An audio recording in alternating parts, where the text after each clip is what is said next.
first time we came here. Oh, Paimon remembers! Nahita's consciousness had been trapped by the doctor, but we followed the clues she left behind to help her. So much time has already passed since then, and it seems Sumeru's changing for the better now that Nahita's in charge, right? Paimon just hopes this peace will last a long time, and then Nahita won't have any more new problems to deal with. Yeah, guess you're right. We somehow always find ourselves right in the thick of it. Who knows what will happen next? Come to think of it, maybe it's all because of you. Maybe you're just a magnet for trouble. Huh? Me? Before Paimon ran into you, Paimon never ran into any trouble. At most, when she was super tired, Paimon got caught in some strange whirlpool and sucked out into sea. And even then, you fished Paimon out! Anyway, for Nahita's sake, maybe we should think about heading to our next destination for now. Ah, look who it is. Running into you in a place like this? I can see you two still love wandering around. Oh, it's Dia! Since when are we just wandering around? We're usually taking care of some serious business. Even though it may have nothing to do with our journey. But never mind that. What brings you here? I just finished a commission in the desert for a usual client of mine. Nothing too interesting. Just escorting a shipment of goods. I'm on my way to report back. That's when I saw you two all the way over there, chatting away. What were you two talking about anyway? Huh? You serious? Can't say I saw that coming. But you are travelers after all. I guess you'd never stay for too long in one place. Bumping into you like this will become a rarity. I'm starting to feel sad just thinking about it. Hey, how about I gather a few mercs to escort you two? What do you say? Thanks, but no need. Oh, Paimon had no clue you'd miss us so much. But don't worry, we'll come back to see everyone when we get a chance. Sounds good. All you need to do to get to Fontaine is cross this stretch of desert and navigate some waterways. Knowing you two, I'm sure it won't be anything you can't handle. So, when are you leaving? Oh, wait a sec. Paimon just remembered there are still a few dishes in Sumeru that Paimon hasn't tried yet. Now, where's that list Paimon made?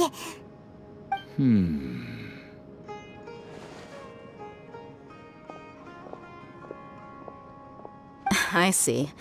Guess you won't be needing a going-away party or anything. It's sad enough to see you go like this.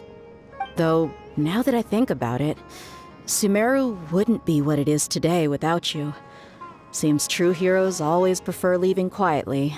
By the way, should we go say bye to Nahita? Oh, good point. Then there's no need to bother her in the real world. Then, I guess this is goodbye for now, Traveler and Paimon. Goodbye, Dia. Bye-bye, Sumeru.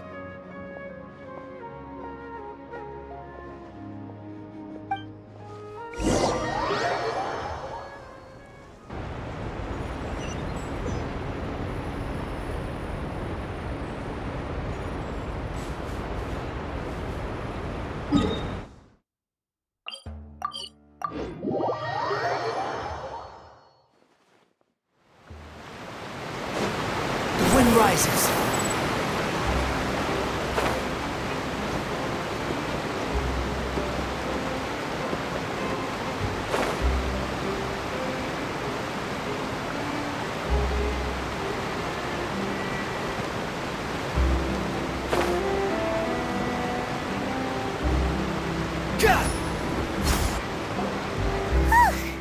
After crossing all that sand and water, we finally made it!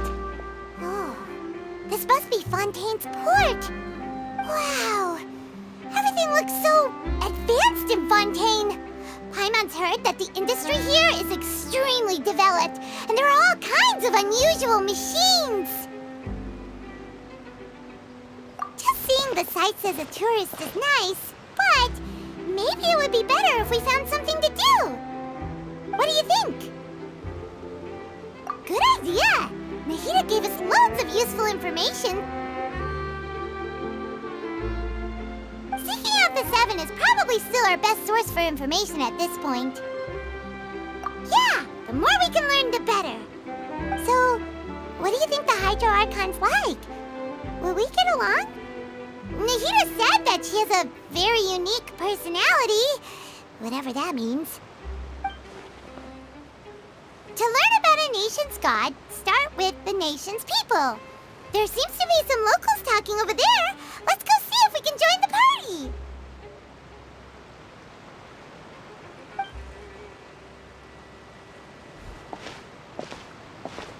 If you ask me, it's a tragedy how things ended for him. Clearly, he was a pretty decent person.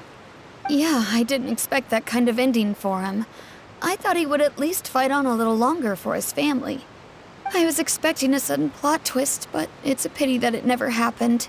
Still, his story is quite the tearjerker.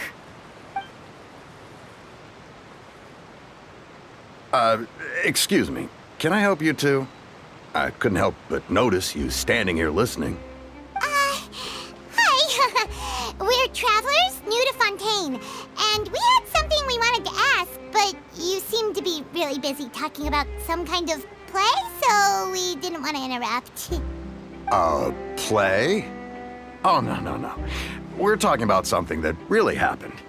In fact, it's a case that was just heard a few days ago. Really? Like, a real trial? But the way you were talking about it and the words you used just now made it sound like some kind of story. Well, good tales are often based on true stories, aren't they?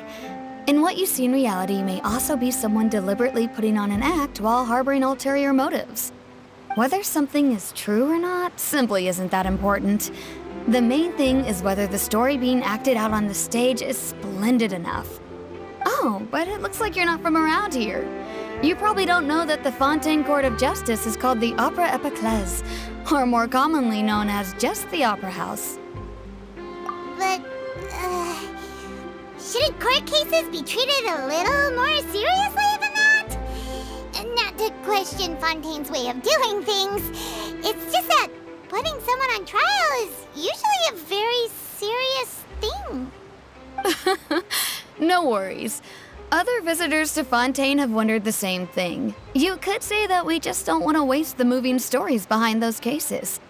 And as for your worries about whether the cases are treated with due reverence, we have the absolutely just and honorable Chief Justice Neuvillette, as well as the Oratrice Mécanique d'Analyse Cardinal, a machine created by the Archon. Between the machine and the Chief Justice, false charges and injustice are a thing of the past now. Oratrice? Is it some kind of machine, too? Oh, Paimon's curious. We should check it out if we get the chance. Wait, Paimon almost forgot to ask you our question. Do you know what we should do if we want to meet the Hydro Archon? Oh, that's easy. Just go to the Opera House. Lady Furina practically lives there. You could definitely say it's her biggest passion. I think what they mean is that they wish to speak with the Archon personally.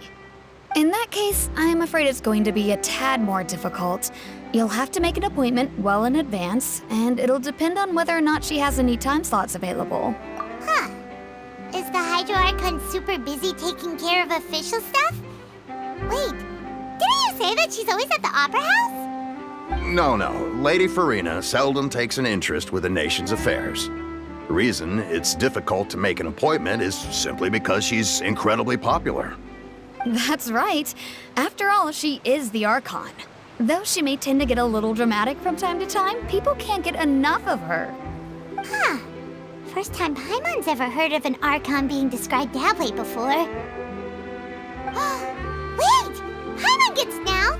The Hydro Archon is kinda like a big celebrity here, right? Yeah, I suppose you could say that. Perhaps you could even say our mascot. Hang on. This is still Fontaine's Archon you're talking about. You should show some more respect. Yes, you're right. I guess I should at least try to be a little more respectful in front of visitors. Otherwise, I might get arrested and find myself face to face with Monsieur Noircheur. Come on. Sure, there's a lot of laws here, but nobody's going to be arrested for saying something disrespectful about the Hydro Archon. Alright, I think we get it. Thank you! At least we now know that we can find the Hydro Archon at the Opera House. But who knows how long making an appointment will take? Guess we could have a look around the city in the meantime. Hey! What are you looking over there for? Huh. Maybe something's the matter. She isn't going to jump into the water, is she? Maybe we better go check on her.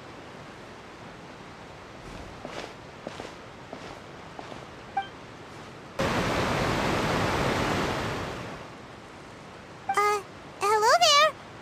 Excuse me. Are you alright? Huh? I'm fine. Thanks. Oh, okay then. We just noticed that you seem to be worried about something. About many things, actually. But there's nothing I can do but just keep my troubles to myself. I was just reminiscing about a place my brother and I would play when we were kids.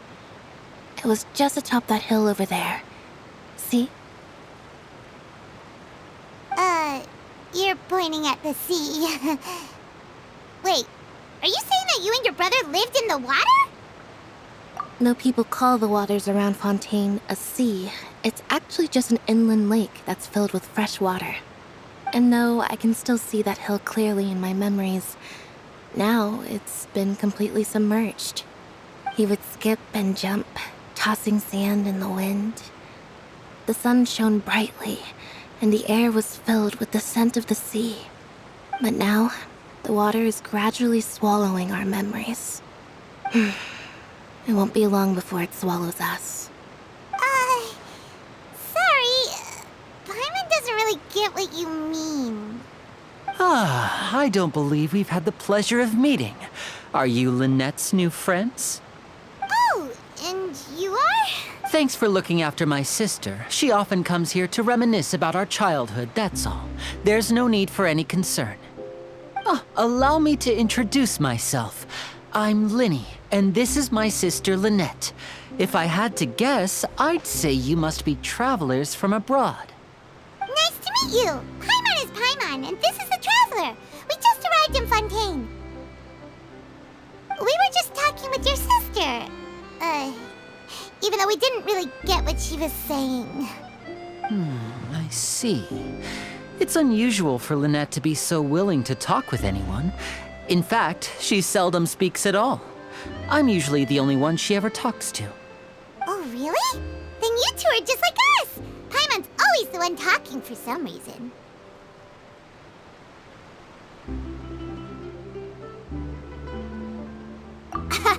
So that's how you think it is? I also think my brother can be too talkative at times. Seems you were right, Paimon. We are quite similar. So, what did Lynette mean just now when she said that the water is engulfing your memories, and that it won't be long before it engulfs you too? Oh, that. It's from a prophecy that's been circulating in Fontaine for some time now. Well, I suppose prophecy isn't exactly the right word, because that implies a certain amount of uncertainty. There's no doubt about what's happening in Fontaine now. Where to begin?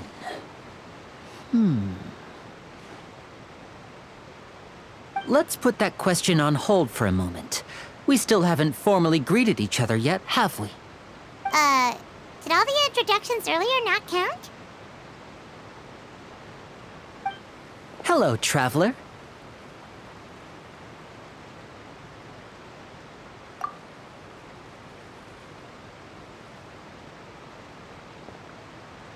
And hello, Paimon.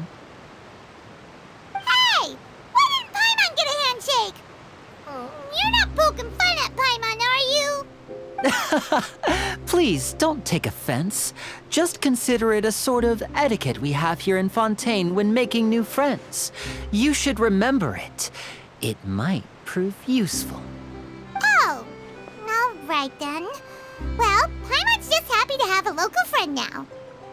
By the way, we were just getting ready to go to the Opera House to meet the Hydro Archon. Would you be able to show us the way? So you're going to see Lady Furina? No problem at all. In fact, I was planning to go to the Opera House later myself. I'll gladly take you once I finish things here. Please follow me.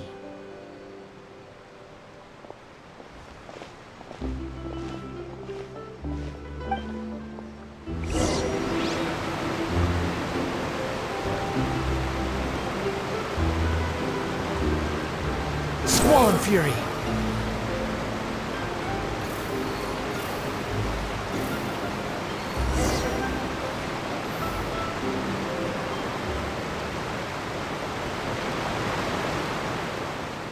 You said you were going to see Lady Furina? Well, it seems Lady Furina has come to see you.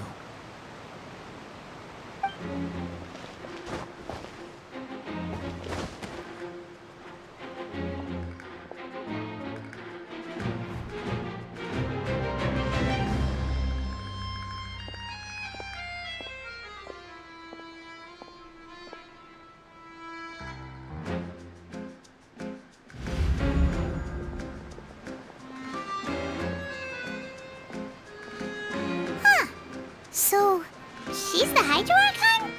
But how did she know we were looking for her?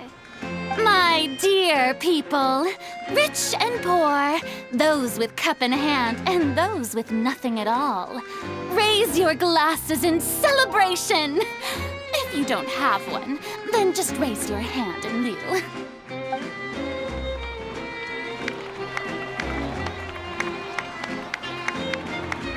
As you can all see, 2 unfamiliar travelers have arrived in our nation. Come, let us make a toast in honor of this traveler and her companion who have journeyed here from distant lands.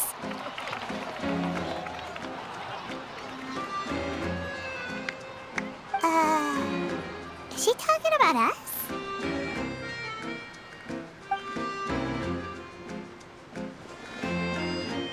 I've long heard of the turmoil and chaos you've left in your wake as you visited other nations, but I welcome you nevertheless. No, I have come to receive you personally. Fear is for insignificant cowards. I am a god, and I will never entertain the notion of such meaningless wariness. You can be rest assured, I see clearly your sincerity. Of course, seeking an audience with me is the most sensible thing to do. It will allow you to truly behold my power and witness my authority. Intelligent people always gather under the correct banner.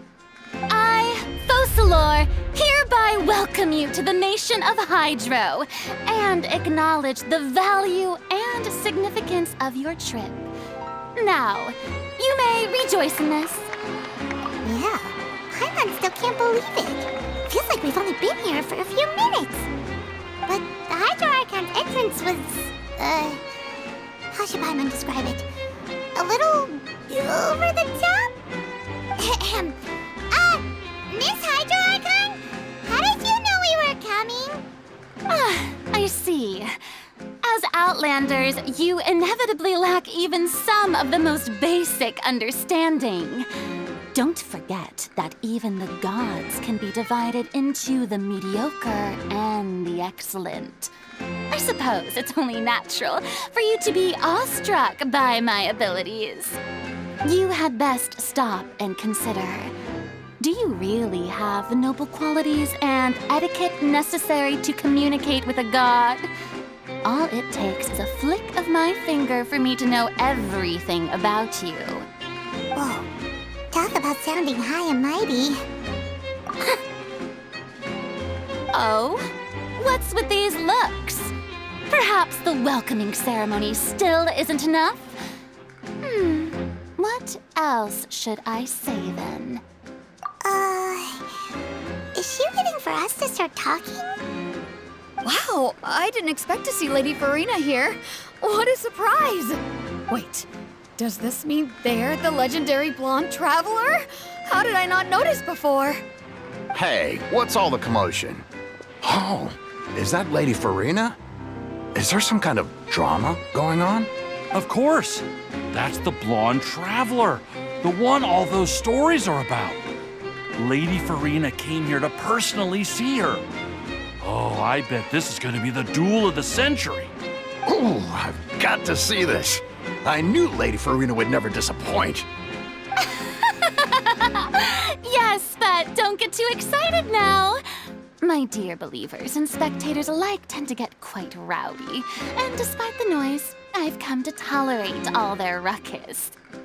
You may consider this my reward to all of you. I have determined that there will be an epic duel between myself and this traveler from another land, just as you were hoping to see. Now she wants to fight? Aren't we getting a little ahead of ourselves?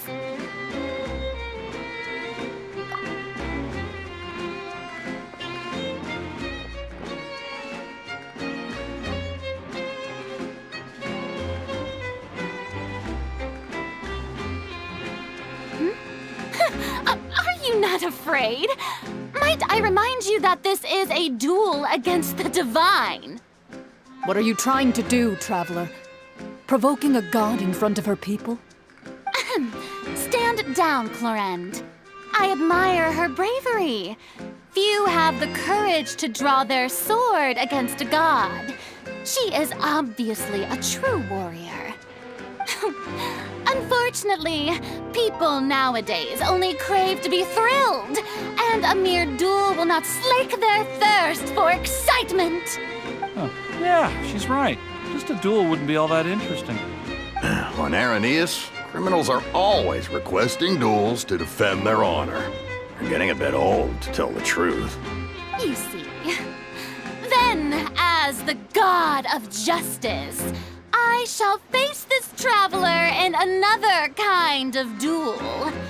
A duel in court! Whoa, all right! Now that'll be worth seeing! Right. This is Fontaine, after all. Such a grand opera house, it would be a pity not to use it.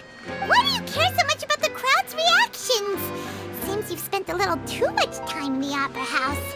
Besides, how exactly do you plan to have a duel in court? You mean you're going to put us on trial?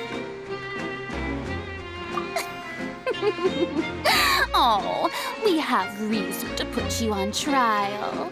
It's obvious, isn't it? According to Fontaine law, no one is permitted to release any flying objects within Fontaine City limits during the first 3 days of each month. You are clearly guilty of violating this law, no? Oh, so that's what they've done wrong. That's our Lady Furina. No one knows the laws of Fontaine like she does. You call that obvious? What kind of law is that? Wait, flying object? You mean Paimon? Precisely!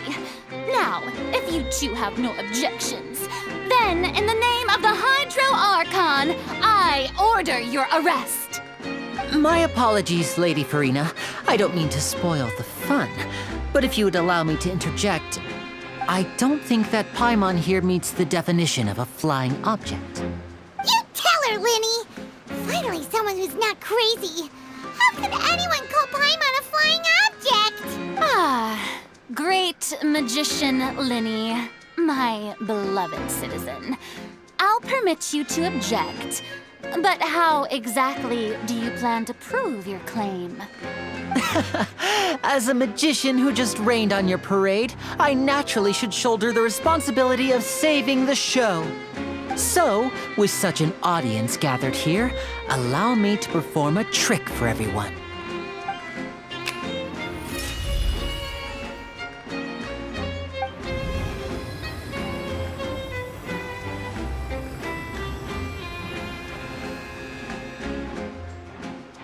Ta-da!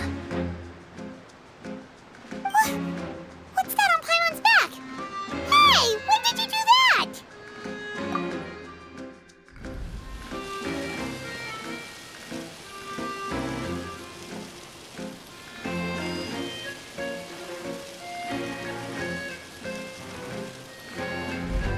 There. As you can all clearly see, Paimon should be classified as, well, something like a balloon. This rope has been in the traveler's hand all along. It was just that no one could see it before. Huh? You call that magic? You've got to be joking. I thought it was pretty good. Nice one. Huh. I'm not sure what to think. It seems Lady Furina's charges no longer hold water.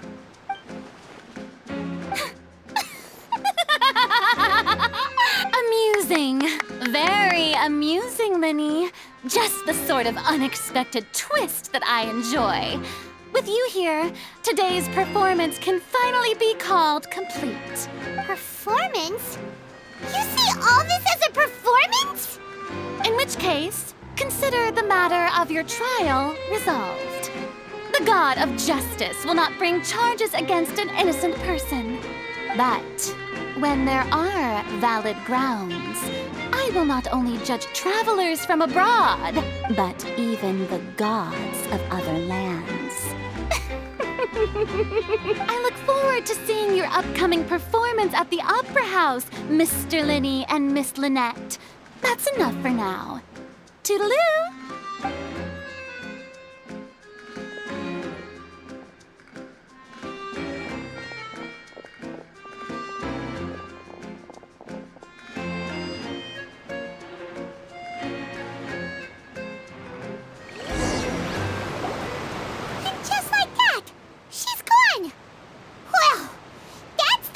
Unpredictable Archon Paimon's ever seen. You never even had a chance to ask her anything.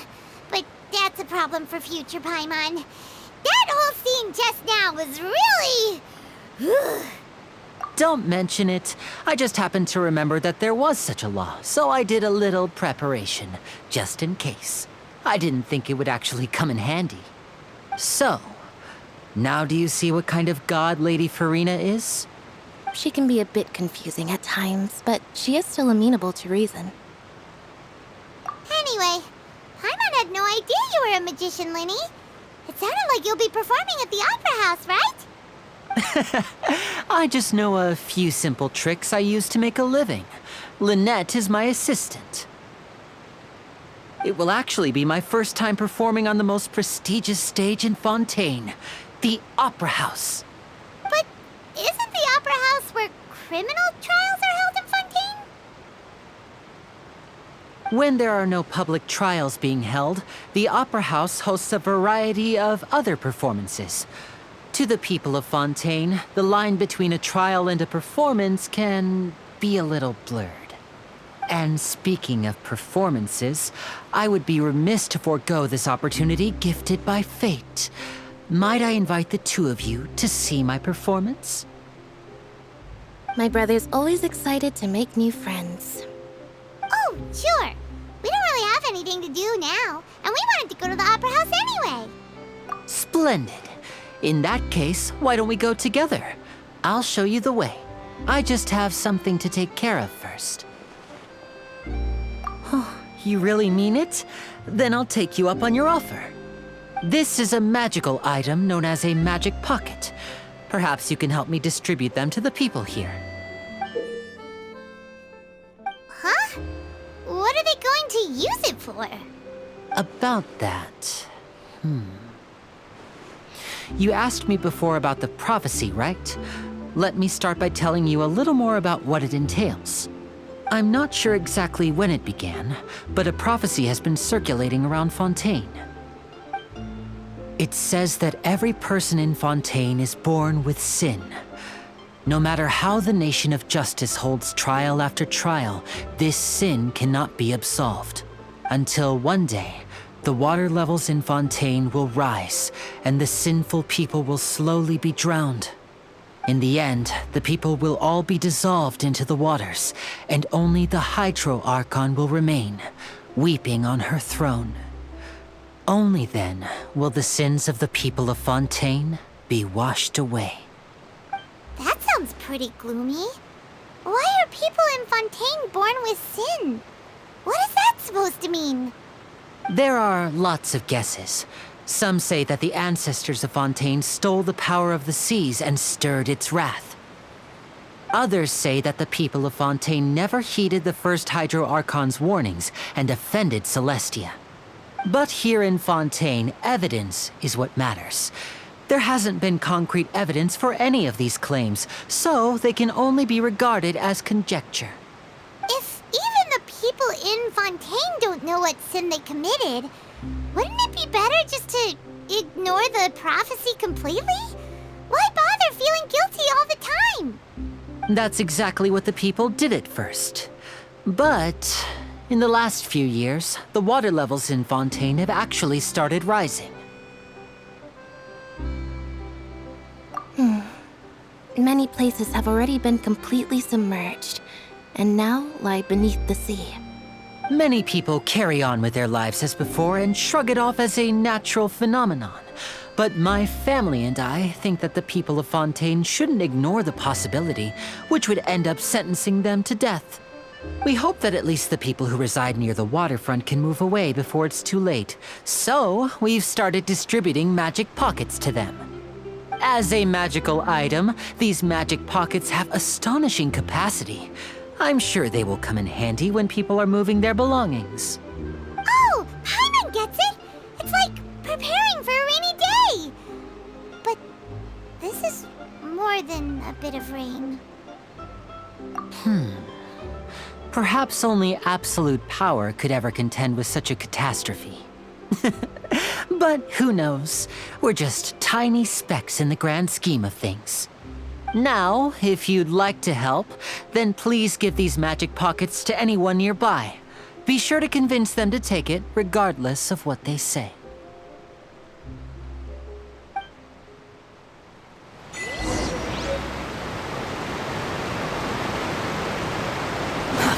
Too slow. So you're the blonde traveler that everyone's been talking about. My apologies for not recognizing you earlier. Oh, a magic pocket? Seems you really thought of everything. I guess it's better to prepare for the worst and hope for the best. Thanks. Please, also thank the magician on my behalf when you get the chance. The wind rises.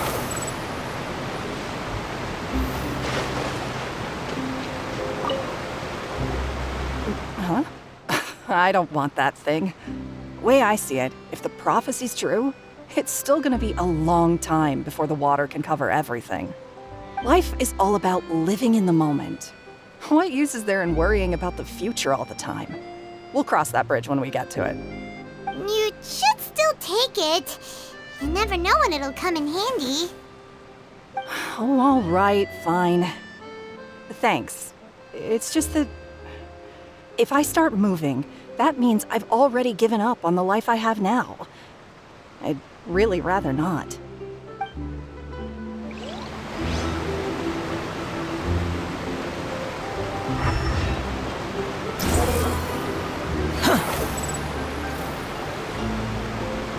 Search for it.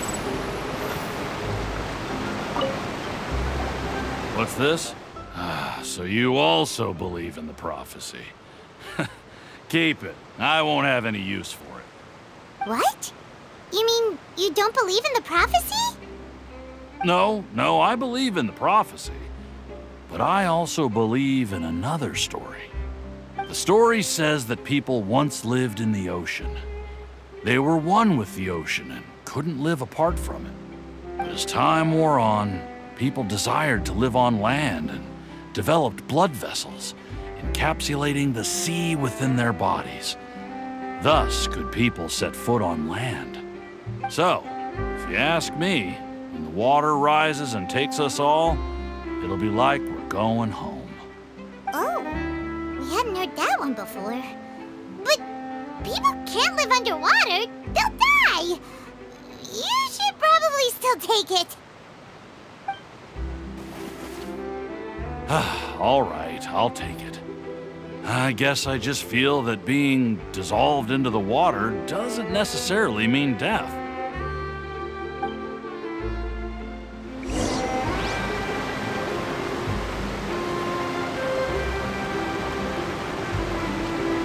Squall and Fury. Oh? You already handed out all of the magic pockets? That was fast. So, what did people have to say? I bet you heard some, interesting opinions. Yes, but that will change once disaster strikes. I know they'll change their minds, so it's only right to help them prepare. Is there anything else you need to do before we leave? Yes, one last thing. I have the magic pockets made by a workshop in the court of Fontaine. Since we're out and about, I was thinking about bringing him some more materials. So, you want to collect materials? Just tell us what the materials look like and we'll help. Many hands make light work. Oh, that would be much appreciated. We'll need some romaritime flowers. I remember seeing them near the waterfront on the east side of the harbor.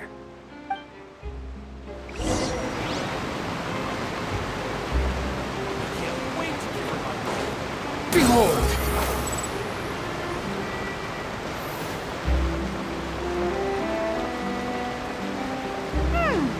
It seems we have to use Hydro to collect romaritime flowers.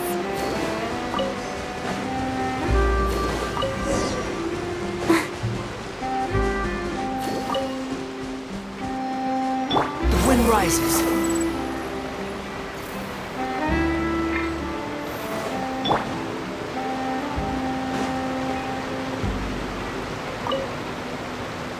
You made quick work of that. I can tell you're an experienced traveler.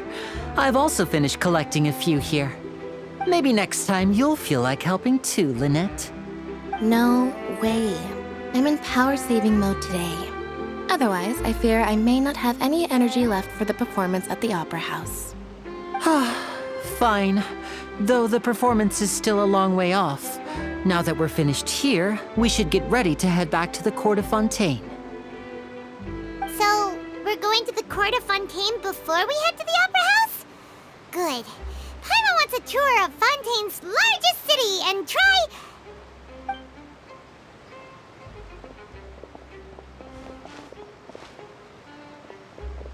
Wait, shh. Have you noticed that person over there? The young girl. Huh? What's wrong with her? Paimon didn't notice anything. She's obviously a thief. Magicians and thieves practice similar methods. We divert attention, and a distracted audience is one that won't discover what you're really doing. Watch her movements carefully.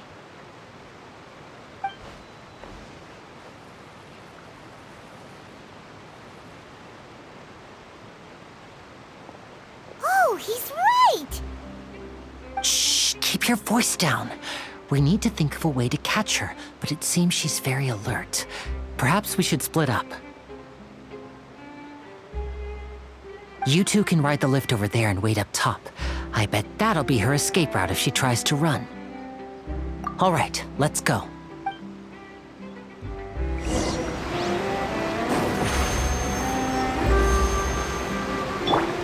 Behold!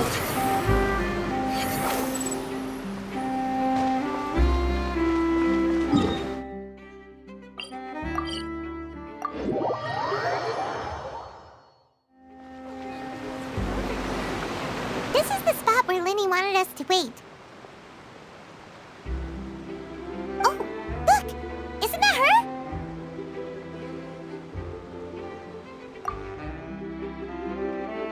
Oh no!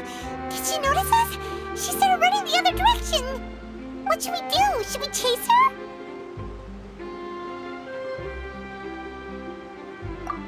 You're right. She might also be trying to lure us away.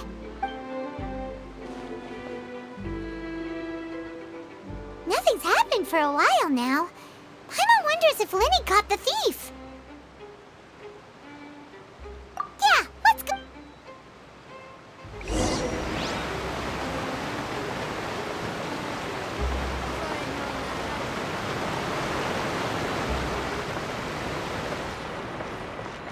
Squall and Fury.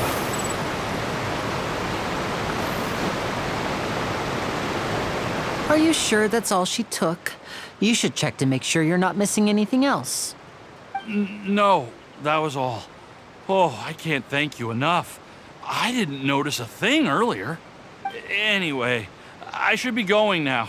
Thanks again. Oh, were you returning what the thief had stolen?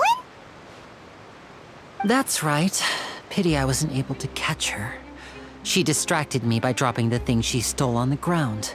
By the time I looked back, she was already gone. I saw the general direction she went, but Lyney twisted his ankle, and I needed to make sure he was okay. Oh, did you get hurt, Lyney? I'll be all right. It's just a twisted ankle, that's all. In fact, it's feeling better already. If you want to play at being a hero, at least try not to get hurt doing it. Imagine what would happen if you managed to derail our performance as a result. You're right, you're right. Sorry, Lynette. I have to admit that the thief was even more skilled than I had anticipated. But at least we were able to get the stolen items back, so it wasn't a complete failure. What a slippery little thief. Guess things turned out all right in the end, though. Lyney's initiative paid off. All right, let's put this little detour behind us. We should go to the court of Fontaine now.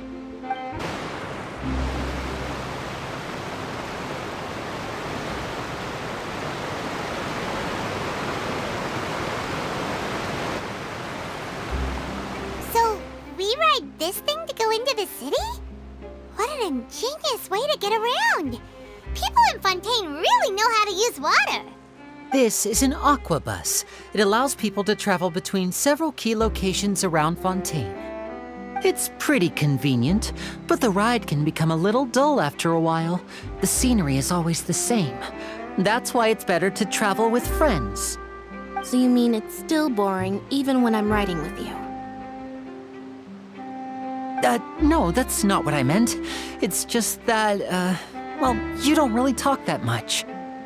Besides, it doesn't really feel like a real trip when it's just the two of us. It's the same as being at home. Whatever. Guess that's what it's like to be an older brother. It's about time for us to leave. Let's get on board.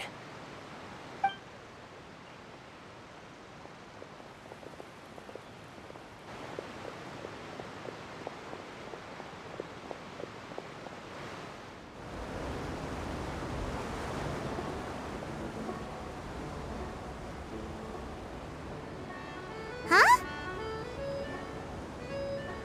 What? Traveler! Paimon! Charlotte! Oh, I never guessed I'd bump into you while riding the Aquabus. In the story of my life, this is big news. What are you doing in Fontaine? I didn't hear anything about you paying us a visit. Yeah, it's quite the coincidence. But as travelers, we're always on the move. It's not surprising that nobody knew we were coming. Though we still have no idea how the Hydro Archon knew about us. Oh, let Paimon introduce you to our new friends. Oh, no need for introductions, Paimon. I would recognize the great magician Lyney and his assistant Lynette anywhere. I wouldn't be much of a reporter if I didn't know who they were. It's a pleasure to meet you. I'm Charlotte, a reporter for the Steambird. Nice to meet you. From the Steambird, huh?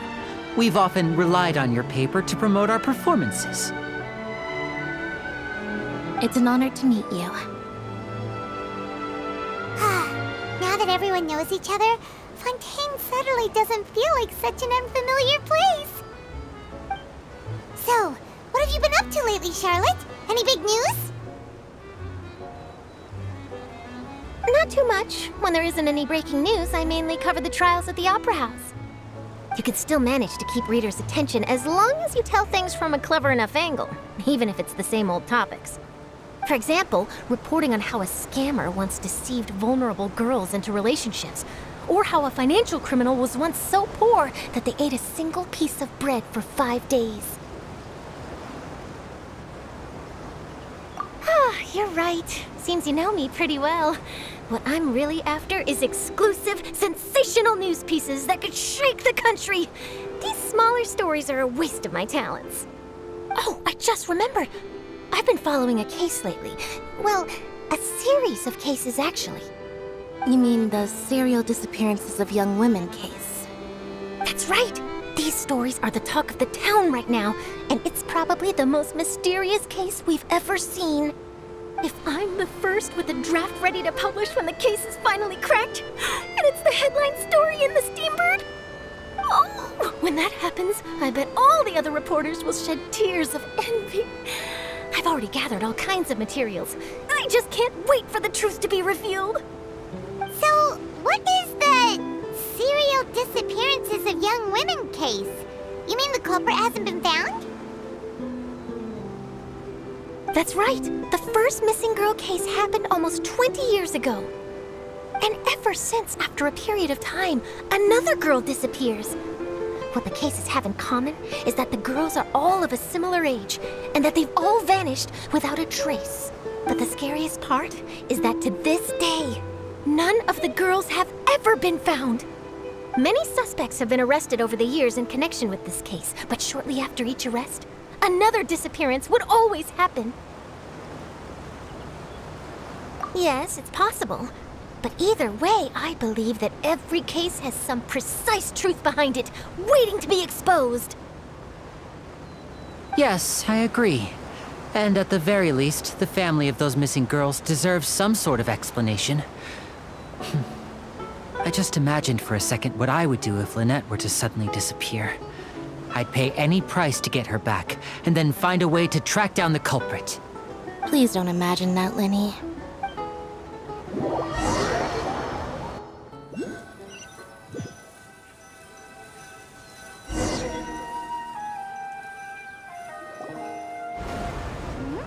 Hey, we're almost there!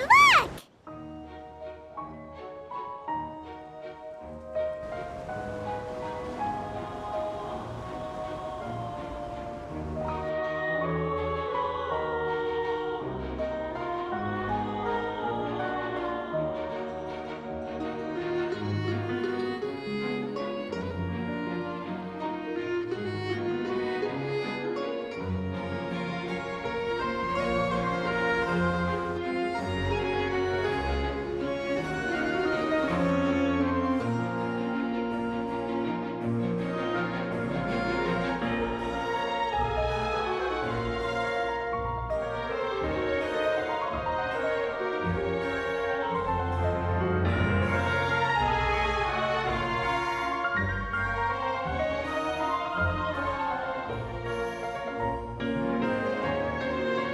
Well, I really enjoyed chatting with you.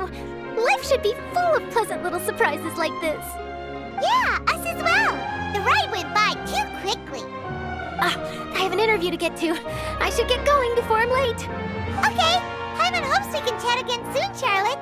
See ya! Bye now. Oh, be sure to stop by and see me at the Steambird when you have time.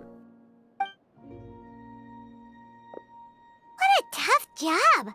Always running around and interviewing everyone. Well, where should we go now? If you don't mind, how about we stop by my home first? Besides, I still have all the materials we collected. Sure, we wouldn't mind at all. This city is so huge, Paimon wouldn't know where to start anyway.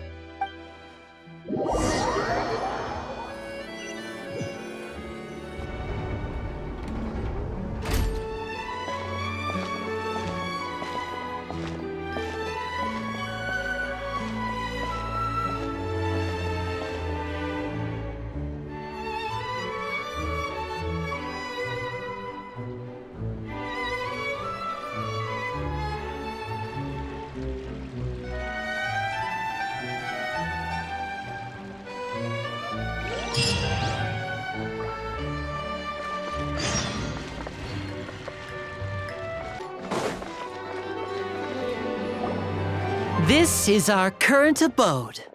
Ah, Fremine, you're home. Where did everyone else go? I have some new friends that I would like to introduce. Oh, they all just went out a moment ago. I see. Everyone is getting busier now that Father will be returning soon. I suppose that can't be helped. Allow me to introduce you to my little brother, Fremine. He is a phenomenal diver. Hello. Nice to meet you. Paimon is Paimon, and this is the Traveler. Oh, you sound very proud to have a diver as a brother, Lyney.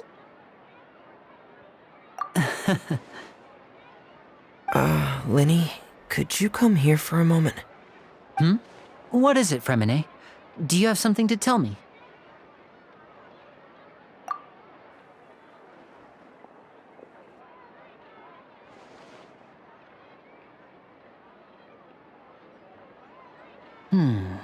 Okay, I see. Is everything all right? Oh, it's nothing. We were just discussing a little housework. Sorry for the interruption. Oh, before I forget, the Traveler and I collected more materials to make magic pockets. Were you able to get any, Fremine? Yes, I went diving and gathered lots of materials. I was about to give them to you. That's our Fremine, always quick with the underwater work. All right, I'll take these to the workshop.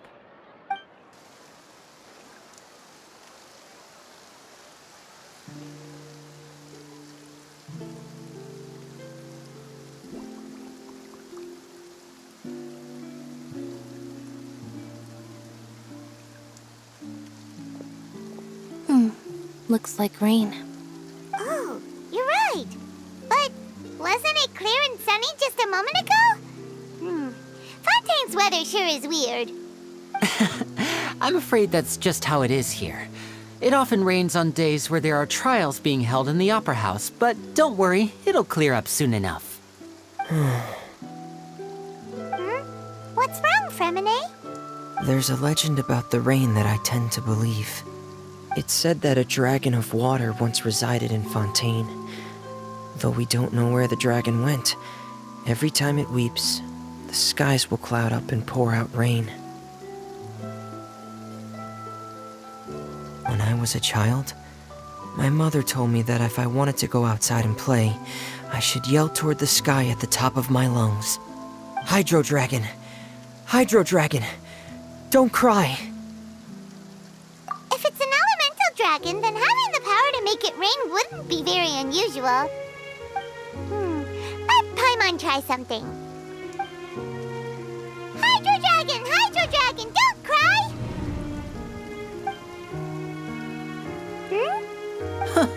Doesn't seem to be of any use.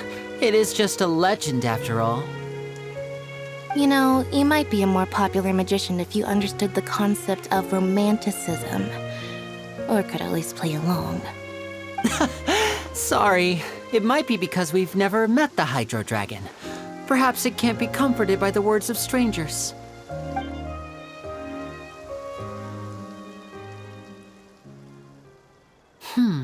It rained for longer than I suspected. Oh, it's already getting late.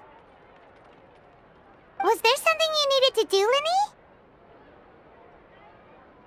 Yeah, some preparations for the show at the Opera House. I need to find a way to catch the last Aquabus of the day. On the day of the performance, just ride the Aquabus to the island of Aeneas.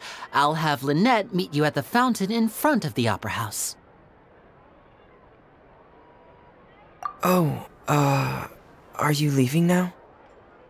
What is it, Fremine? I'm in a hurry. Oh, I get it. You feel nervous delivering the materials for the magic pockets, is that it? Perhaps we could trouble the Traveler to help us take these materials to the Beaumont workshop and deliver them to the owner there? I'm afraid that Fremine can be quite introverted, and the boss there tends to be pretty talkative. Fremine has always been a little afraid of her. No trouble at all! Don't worry, we're on the case! Sorry for the inconvenience. I'm quite useless when it comes to such tasks. I'll think of a way to make it up to you. Oh, no need! This'll be a walk in the park for us.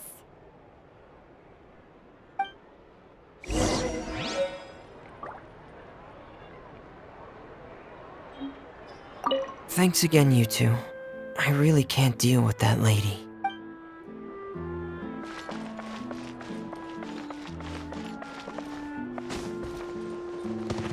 Quit following me!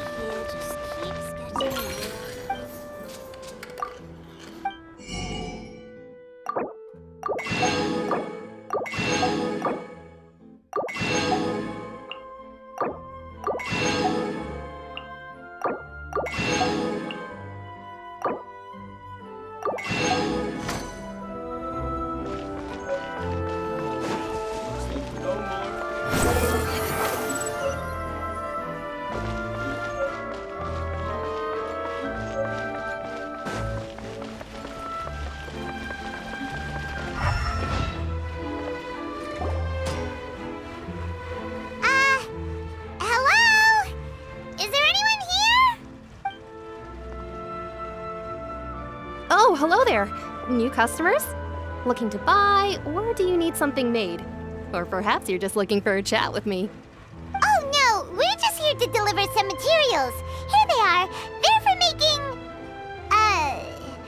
what were they called again? Ah, these must be for magic pockets. I could tell right away. I've already made several orders worth now. No need. They've already prepaid several batches worth. When they told me what they'd be using them for, I even offered them a discount. But they insisted on paying the full amount, saying that I had a business to run. It seems both their hearts and their pockets are made of gold. Wow. So, is Lyney actually loaded? I can't say for sure, but who knows? Maybe there's good money to be made being a magician in Fontaine. Hey! Is this machine what you use to make stuff here? It looks really advanced. Why use your hands when a machine can do the work? It would be a waste not to use the latest technology, and wasting is a kind of crime. But where does a big machine like that get its power from? Well, it's a little complicated. I'm not sure I can put it in layman's terms for you. But basically, everything we usually use here in the city is powered by indemnitium. It's a type of energy that's produced from trials. Huh? How can trials produce energy? Well, I'm not completely sure of all the details myself, but basically, when a trial is in session, the oratrice mécanique d'analyse cardinale harvests people's belief in justice and converts it into energy to be used all around Fontaine. So that's what its other function is? Paimon heard that the oratrice was created by the Archon to make judgments. But Paimon still doesn't get it. How could something unreliable like people's beliefs be turned into a stable power source for these machines? Oh, yeah! So that means the Hydro Archon relies on the machine to take the energy created by belief and turn it into power for all of Fontaine, right? Even though I've never heard anyone really put it that way before, it sounds like it makes sense. Besides indemnitium, we have another type of energy called pneumosia. It isn't produced by the power of the Archon, but it is unstable by nature.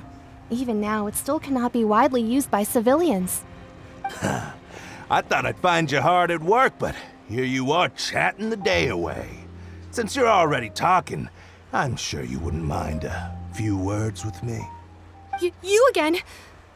Didn't I already promise you that I'd have the more I owe to Confrérie of Cabriere by next month? Why are you hounding me now? Yeah, but how do we know that you won't go running off by the end of this month? I want 50% today. Wait, no, 70%. Huh? You... Seems business isn't so great for the workshop. We've already finished our job and delivered the materials. Maybe now's a good time to leave? Hey, hold on!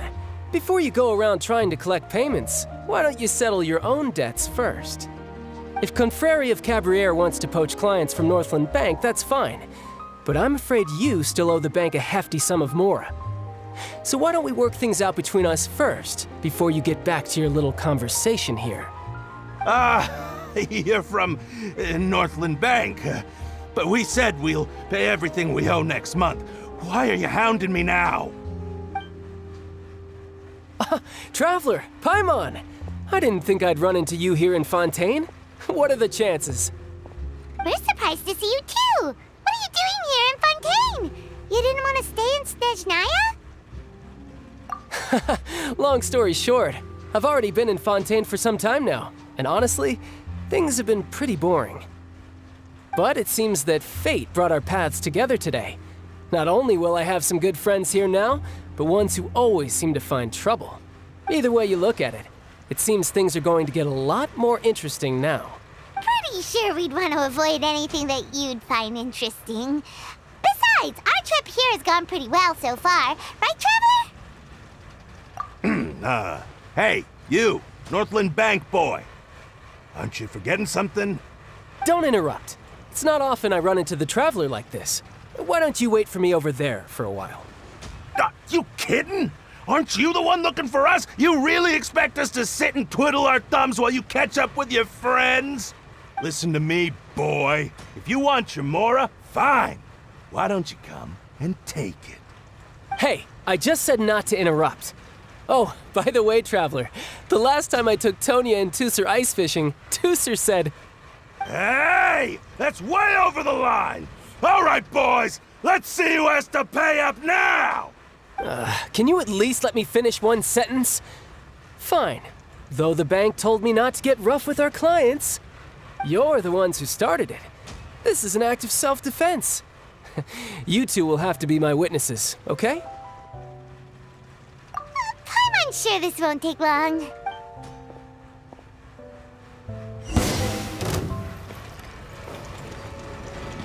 Riptide! Yeah!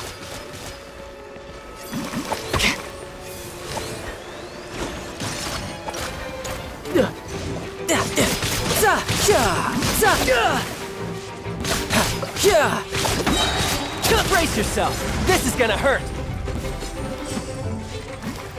Who's next?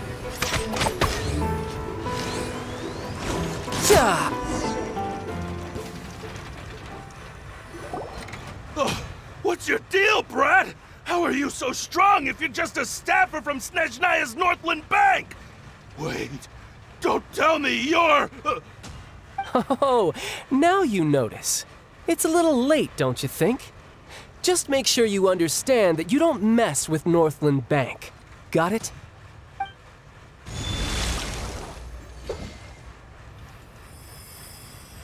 Huh? Now's my chance!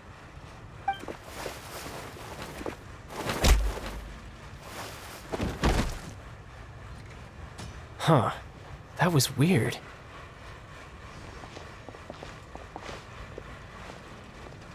I'm not sure. It's as if I suddenly lost control of my hydro powers when I needed them. Maybe there's something wrong with my vision? Strange. How could that happen? First time Paimon's ever heard of someone losing control of their vision. Never mind. It doesn't matter. If I want to stay sharp, I shouldn't be relying too much on my vision anyway. Besides, I always have my delusion in case I need it.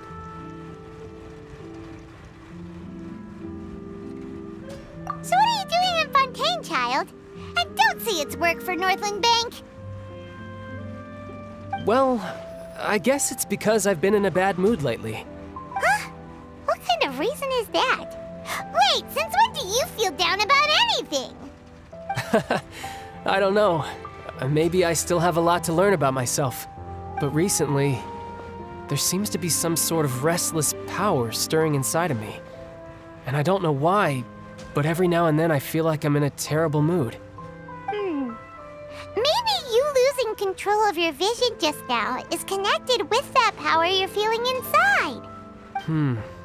That is a possibility.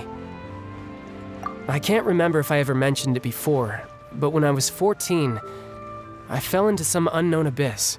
It was during that time I learned nearly all of my abilities. The one who took me under her wing and taught me was named Skirk. She was always quiet and very mysterious. Nobody knew where she came from or what she had been through, and she was always very strict when teaching me combat techniques. One time, I asked her why she was willing to take me on as an apprentice. From what I could make of her answer, it was because I had awakened it, and traces of it remained on me. She said that all my combat training would be useful in the future.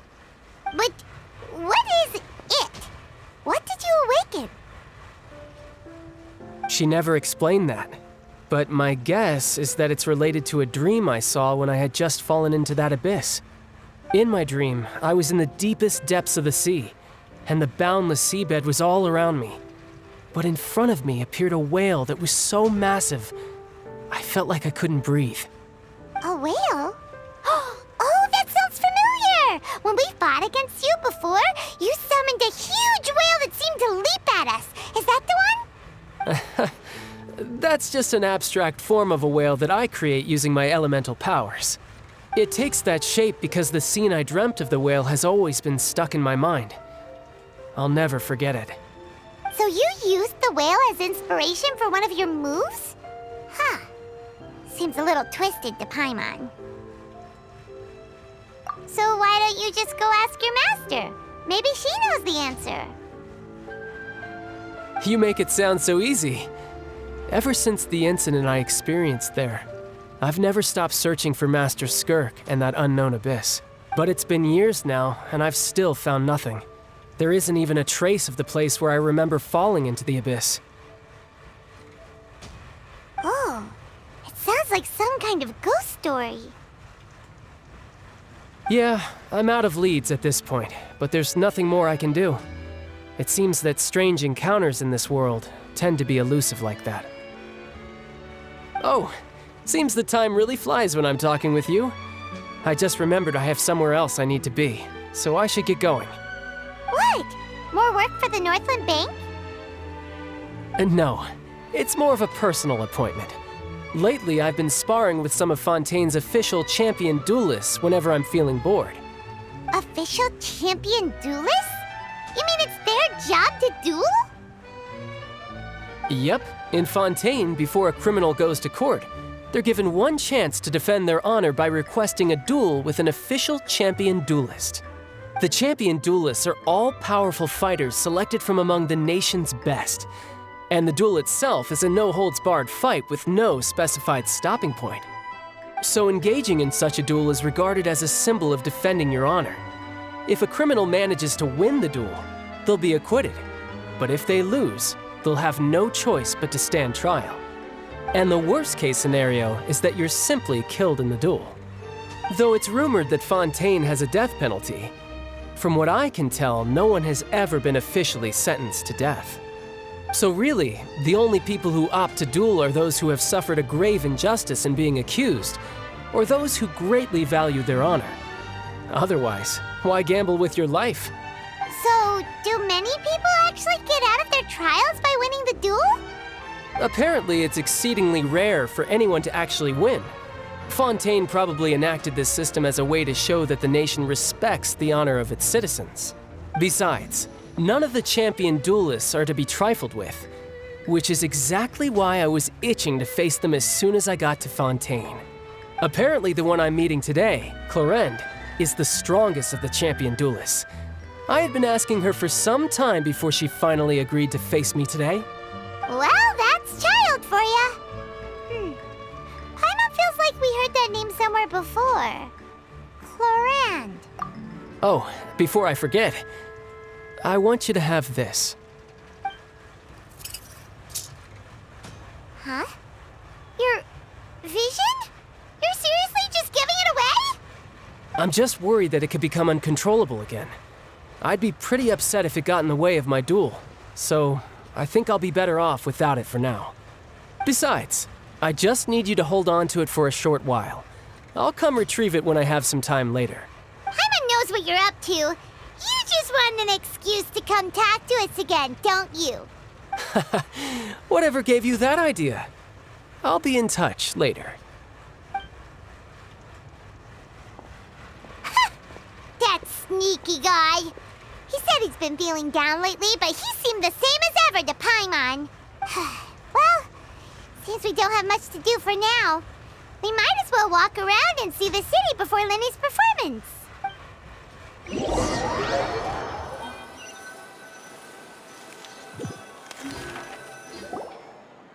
Wow! Who could have seen that coming? The reporter who was barely around for most of the story was the murderer all along! Sorry.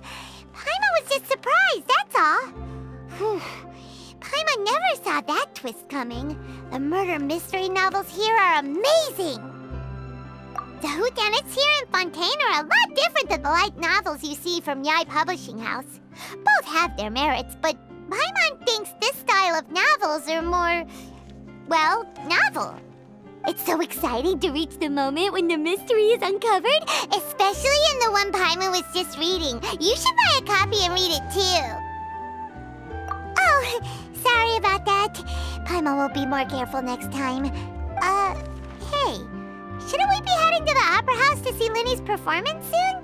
It's almost time for the show to start, so we should get going. Lyney said that the Opera House is on Aranias, so let's go ride the Aquabus!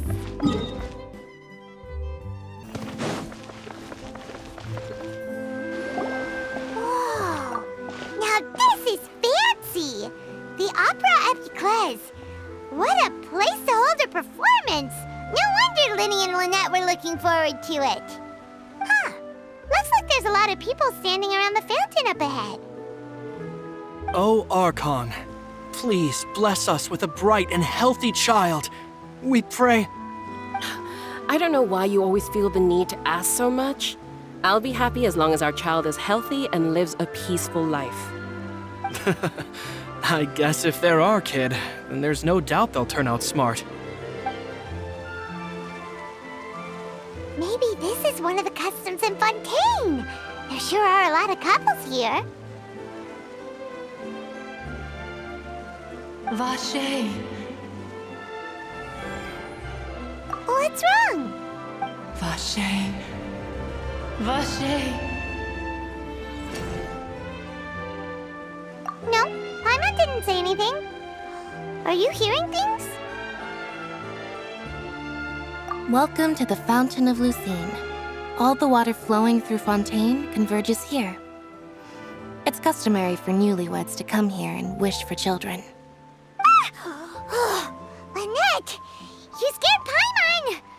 When did you get here? Lyney asked me to wait here for you, remember? Right. What do you mean?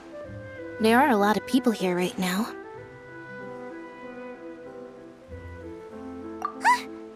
Hey, you're not trying to scare Paimon, are you? Besides, it's the middle of the day. It's not the time for eerie things. I see. I might be able to tell you something that could help explain the voice you heard. In fact, you might not be imagining things at all. I suspect that what you heard is a result of your hypersensitivity to the hydro element. Others in my family have had similar experiences. It's because of her sensitivity to the hydro element? But what would hearing a voice have to do with elemental power? When do you cry, Paimon? Wait, what? What does that have to do with anything? Just answer me. When do you cry?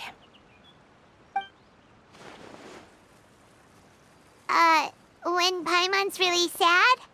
Oh, and when Paimon's super happy. Oh, and also when Paimon's really, really scared. Then you should understand that tears contain your most intense emotions. Like I just mentioned, the Fountain of Lucine is where all the flowing water in Fontaine converges. Even the tears that fall to the ground will eventually gather here. So maybe what you heard was the intense emotion coming from someone's tears. So, what did the voice say? Huh. If you were hearing their emotions, then Paimon wonders what happened to them. Rather than worrying about them, we should worry about my brother first. Don't let that calm look of his fool you. He tends to get pretty nervous just before a performance. So chatting with Lyney might help him relax a little before he goes on stage. Oh, right. That makes sense. Let's go in and see Lyney.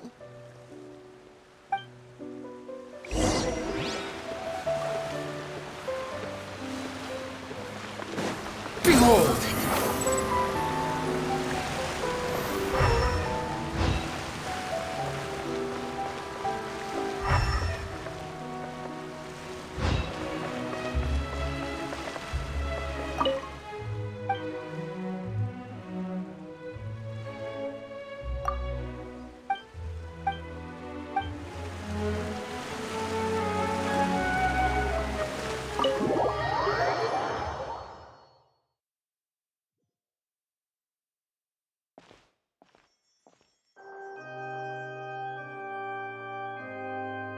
Traveler and Paimon, good to see you. I knew you two would come. Are you kidding? We wouldn't miss it for the world. We've been looking forward to it. I can tell, judging by how early you've arrived. But you're actually right on time. The audience still hasn't started entering the venue yet, which means now is the perfect chance for us to take you to the best seats in the house. Wait just a moment, I'll fetch the tickets.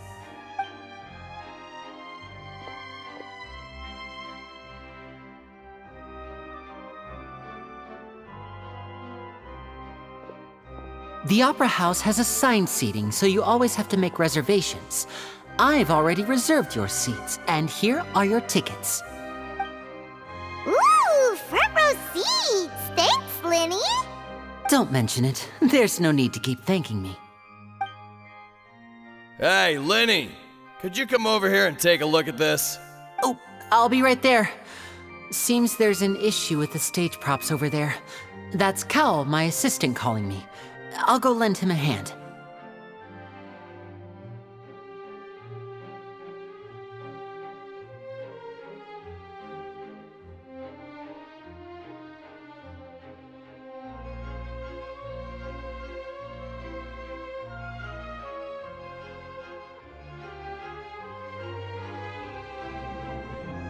Yeah, we'll just go to our seats. You go ahead, Lyney.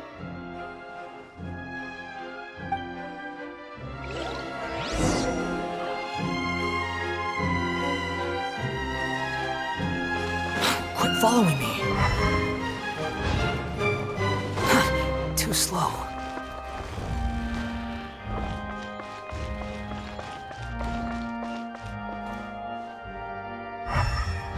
The wind rises.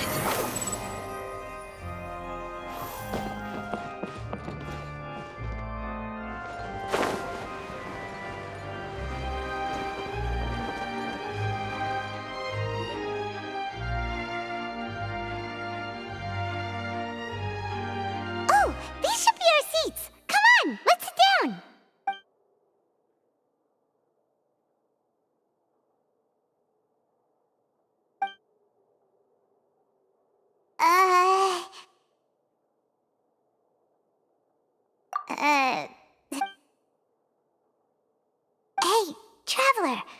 Maybe we should strike up a conversation with the person next to us. Since we're sitting together and the rest of the place is practically empty still, it's kinda awkward if we don't say anything. Oh, you little... Of course you put this on Paimon. Excuse me, I did not realize you felt awkward. I am terribly sorry. I would be perfectly happy to chat with you if that is what you would like. Oh, so you heard all of that, did ya? Boy, you sure have good ears. Paimon thought she was keeping her voice down. Wait, that's not it, Paimon's... Sorry, Paimon's the one who was being rude, talking under her breath like that. So, let's talk, but, what should we talk about? Oh, Paimon's got it. You're also here early and sitting in the front. Are you a friend of Lyney's too? A friend, you say? Well, if Mr. Lyney would like to be my friend, I would be more than happy to reciprocate. Oh, so you're not friends with Lyney then? Oh, this is getting more awkward by the second. Paimon nearly forgot to make her introduction. Nice to meet you. Paimon is Paimon, and this is the Traveler. We just arrived in Fontaine. It is an honor to meet you two. I have heard of your deeds across Tevat. And as required by proper etiquette, I will also introduce myself. I am... Oh, Monsieur Noircheur. What an honor it is to have you here to see my show. Ah, Mr. Lyney. I should say it is in fact an honor for me to see your performance in person. Wait, Noircheur? Could he be... I saw you all chatting just now, but it seems you still don't know who Monsieur Noircheur is. Allow me to introduce you to Fontaine's Chief Justice. That seat is always reserved for him. It wouldn't be too much to say that he's the symbol of justice and honesty here in Fontaine. Whoa! Sorry for being so rude just now. Paimon had no idea you were such an important person. No offense taken. Being Chief Justice is merely what I do for work. Nearly every person has their usual reserved seat, so I'm not so special, really. And by the way, I should probably let you know, even though I would prefer not to. There's someone sitting up there in the VIP seats that has been striking a pose for quite a while now. I believe she is trying to give you a most elegant and impressive first impression. So I think you should take notice of her sooner rather than later, otherwise she may become flustered.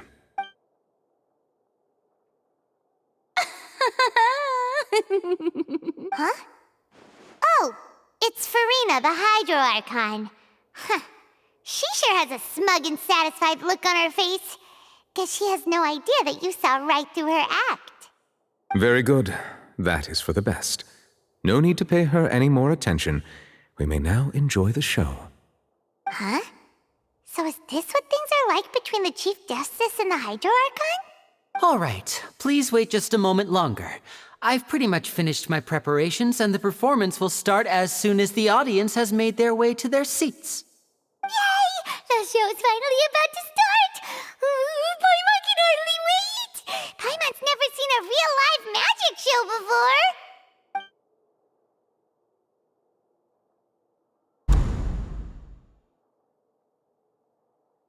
Oh! They're dimming the lights! The show must be starting!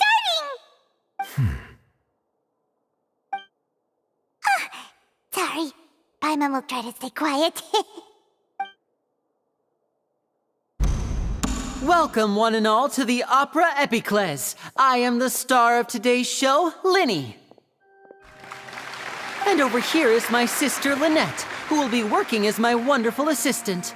Please, let's give her a warm welcome. Hello, everyone.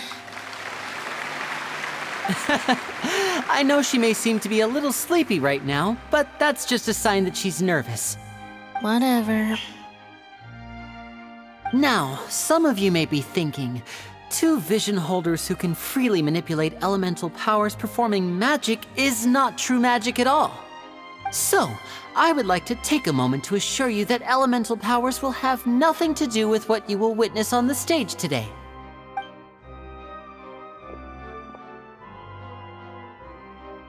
Both Lynette and myself have removed our visions for the show. That way, even the gods won't be able to help us. Oh, good point. That's what makes the show real magic. Now, without further ado, let the show begin. Lynette will now exit the stage to make some preparations. I know you might miss her, but don't worry. She'll be coming right back on stage momentarily. Perhaps in an unexpected way. I'm sure she'll be stealing the spotlight soon enough. Oh, and before I forget, there's one more thing I should say. You never know what can happen in the blink of an eye. A magician's greatest skill is making things disappear or appear. The possibilities are endless.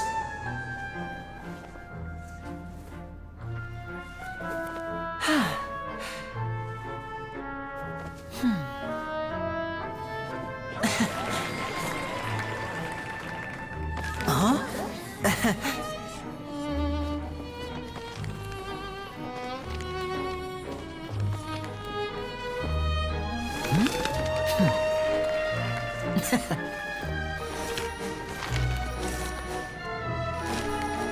But this isn't what you came for. These little tricks, you've seen them all before.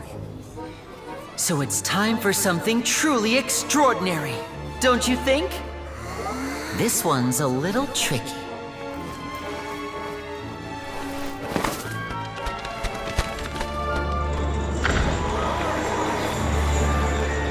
Using this water tank, I shall make my sister vanish completely, right before your very eyes.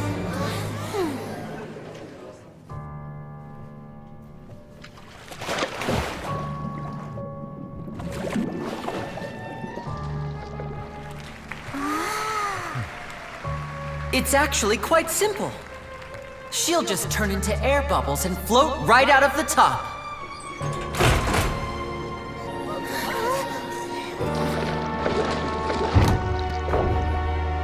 Oh no! I told them to check all the props carefully.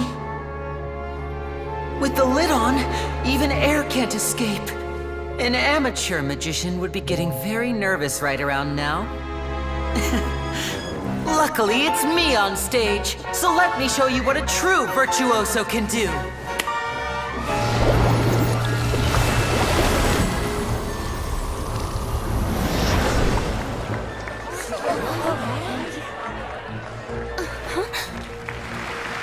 Lynette, are you still there? Don't go too far. We don't want to use up all our magic. Hi, I'm back. Uh-huh.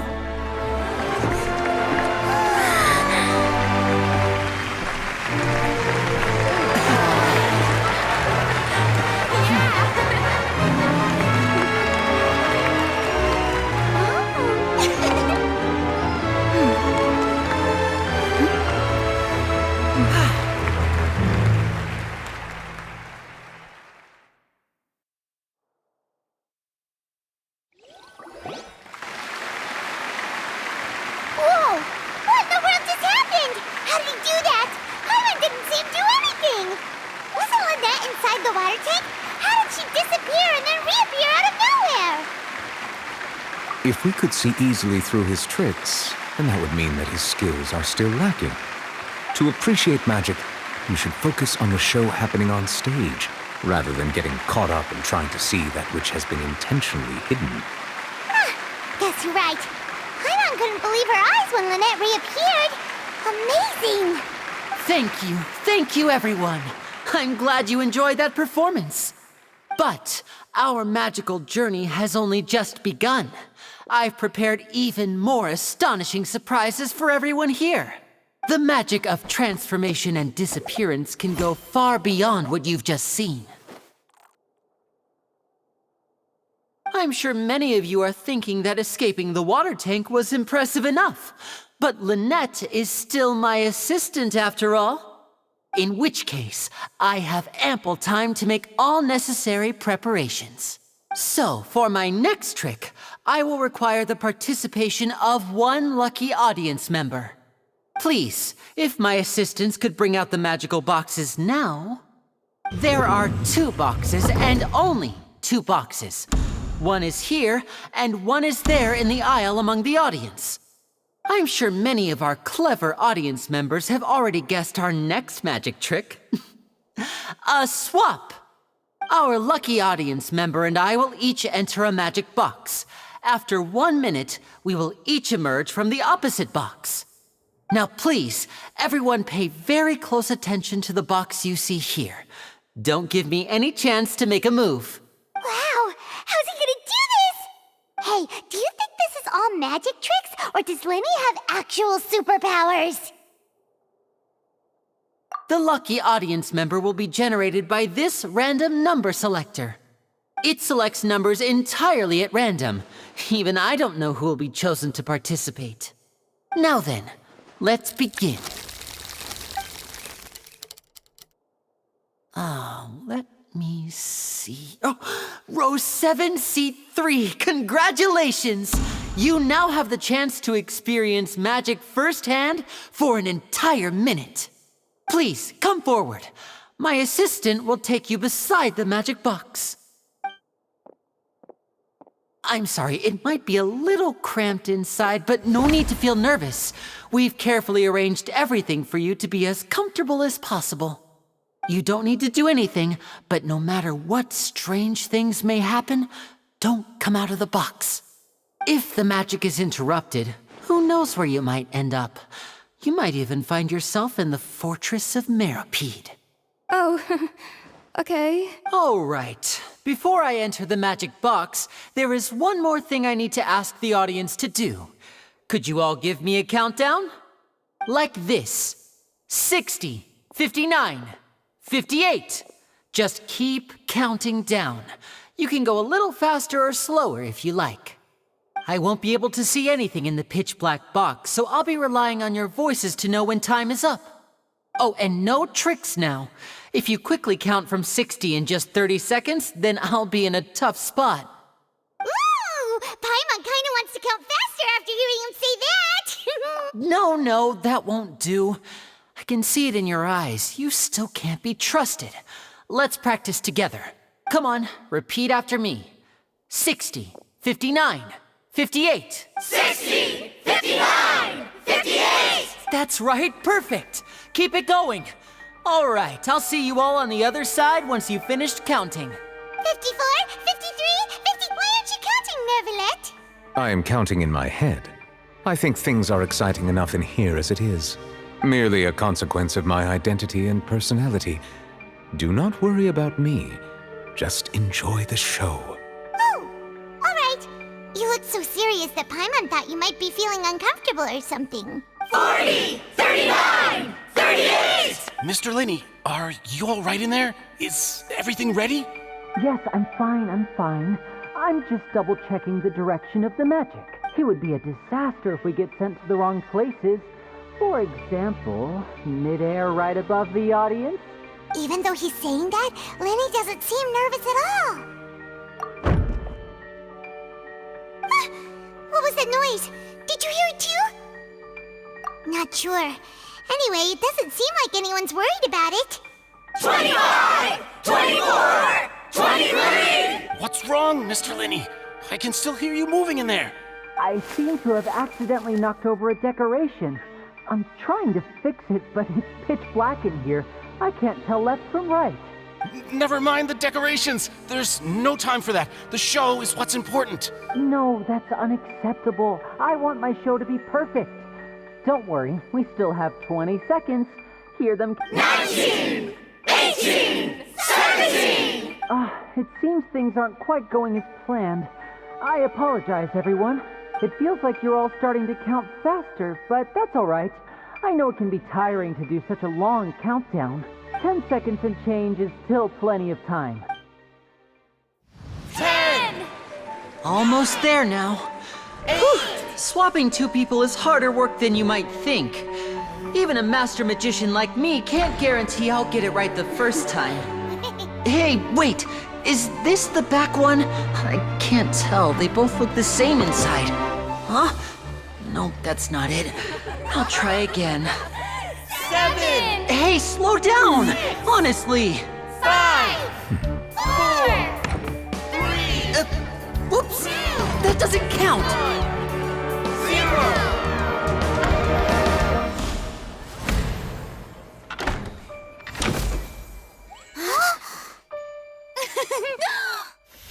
Ta-da!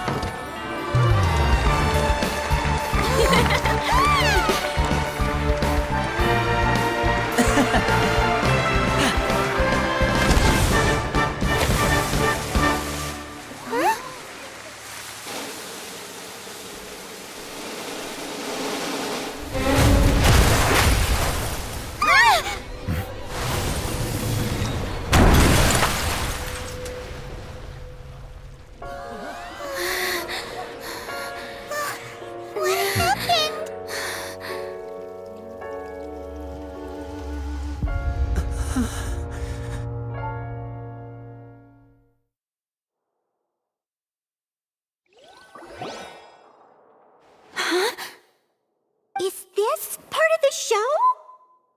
Mr. Lyney, you're going to use magic to fix the stage now, right?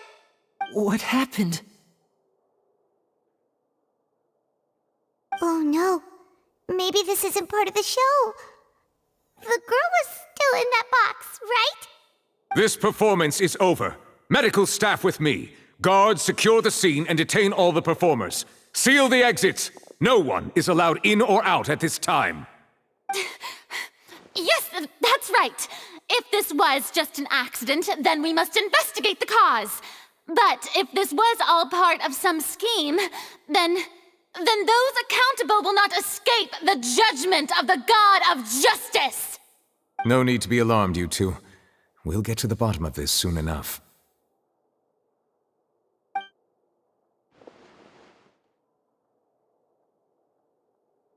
Unfortunately, the person who is in the magic box has been pronounced dead. His name was Cowell, one of the assistants in Lyney's magic troupe. Apparently, the fireworks on stage ignited the ropes that were suspending the water tank, which then caused the tank to fall onto the stage. As of now, we are still not sure why we found Cowl in the box, rather than the guest from the audience. And after an initial search of the area, the guards have confirmed that the girl is nowhere to be found. It appears that this incident was not merely some mishap with the performance. And there are many indications that it is connected with the case of the serial disappearances of young women. The serial disappearances case? That's the case that Charlotte mentioned before! I know the truth. I can see through the whole thing. Really, using such a shallow and obvious mystery as his finale, did he really underestimate us that badly? I say that our powerful magician, Mr. Lyney, is now the prime suspect for the serial disappearances case. Huh? Why me? This whole thing was an accident. Oh, this all occurred during your magic show, did it not? The missing girl disappeared after being chosen, did she not? The deceased is one of your assistants, is he not? Now that I think about it, that whole speech about magicians making things disappear was nothing more than a provocation, a bald-faced challenge. That can't be right! How can Lyney do this? He was in the box on the stage the entire time! We can even hear his voice! Besides, before the show, he told us that he would like to catch the criminal behind the disappearances! He couldn't possibly mean catching himself! Save discussion for a later time, please. Lady Furina, may I assume that your comments just now constitute an accusation against Mr. Lyney and his associates, and that you are pressing charges? Huh? I just think that he... Well, I think it might be a little early to talk about formally pressing charges. But what Lady Furina said just now makes perfect sense. Looks like she's gonna personally deliver justice. A kidnapping and murder carried out under the cover of a magic show. Lady Furina said it all.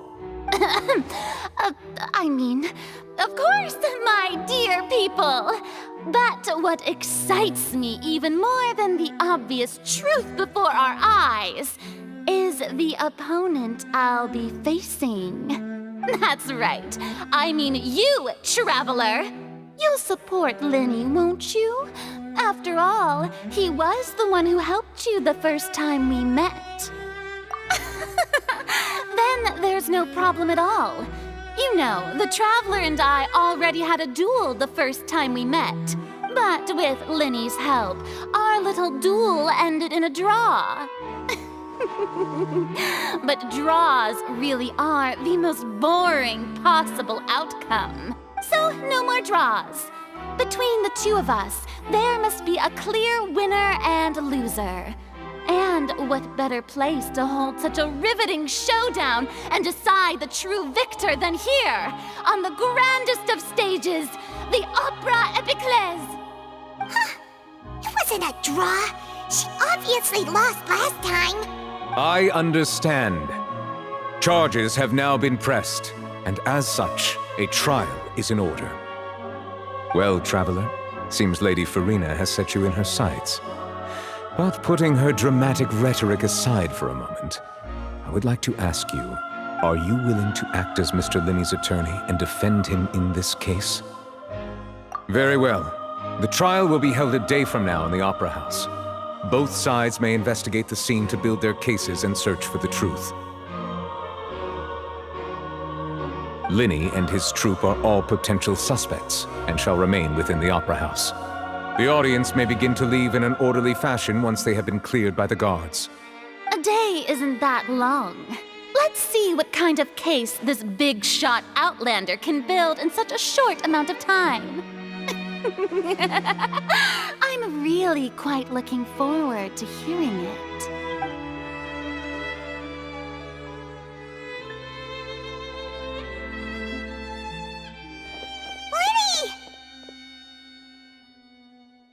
Sorry about everything that happened just now. Were you frightened? Of course!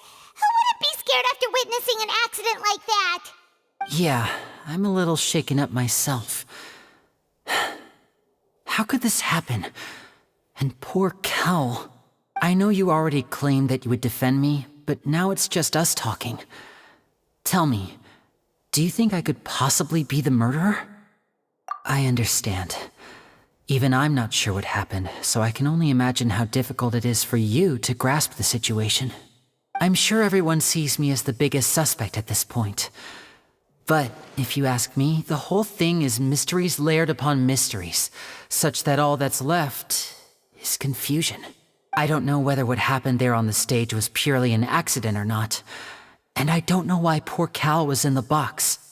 As for how that girl chosen from the audience could suddenly disappear, I'm afraid I don't have any answers either. If someone tampered with my performance, then we need to figure out what they did. Even a skilled and knowledgeable magician like myself couldn't pull all that off in just 1 minute. Which is precisely why we need to investigate! As this book says, the impossible could not have happened. Whatever happened must have been that which is possible. Paimon bought them when we were reading at the bookshop in the city earlier. Pretty cool, huh? Don't worry, Paimon used her own savings to buy them. It wasn't from our travel funds. I think they look cute on you, Paimon. You have good taste, Lynette. That's the right attitude. Feeling depressed isn't going to help me now. I need to get back to my normal self. But with the guards watching our every move, it's going to be especially difficult for Lynette and I to prove our own innocence. Good thing you agreed to be our attorneys. Thanks for that. We'll be counting on you. Yes, thank you so much. Yeah, just leave it to us. Oh, since we're going to start investigating, Paimon has a question first. Where did Lynette go during the performance? Oh, well, I'm afraid that would involve some of our essential trade secrets as magicians. The secrets behind our magic are past saving, Lyney. I suppose you're right. The truth behind our tricks is going to be important evidence that will be weighted during the trial. 'Tis truly a pity. As a magician, our magic show is a work of art. We've poured countless hours and spared no effort in perfecting it. But if revealing our secrets will help you uncover the truth behind what happened, then it will be well worth it. We should go somewhere else if we're going to discuss our magic tricks. We'll go speak with the guards, and in the meantime, you can go investigate the stage and the seating areas. Alright, let's go have a look while the investigation teams are still here. Detective Paimon is on the case!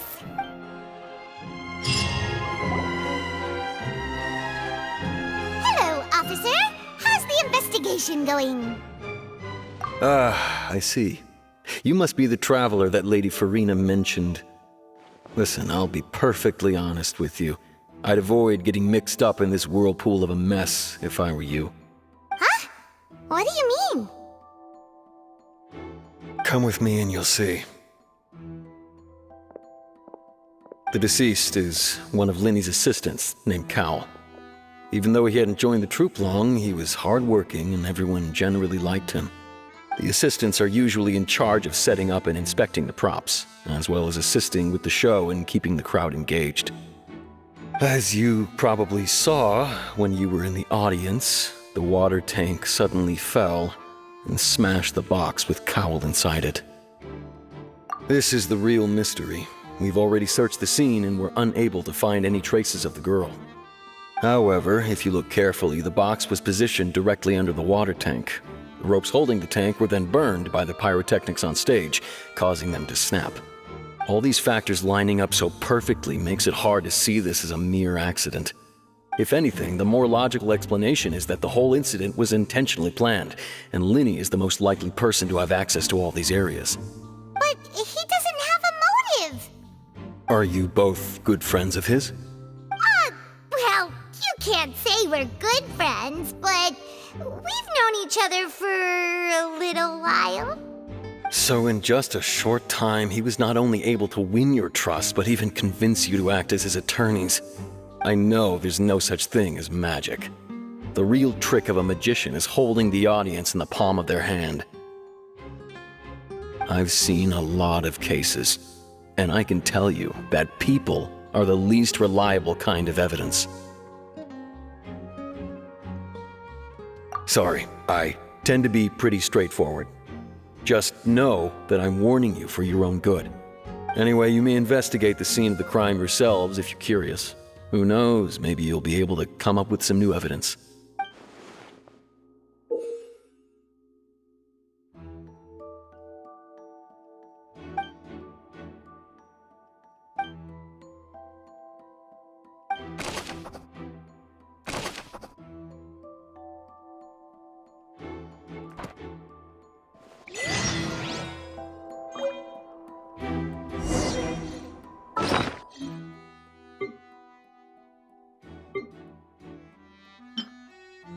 Whoever the murderer was, they must have made Why would it be him? How strange.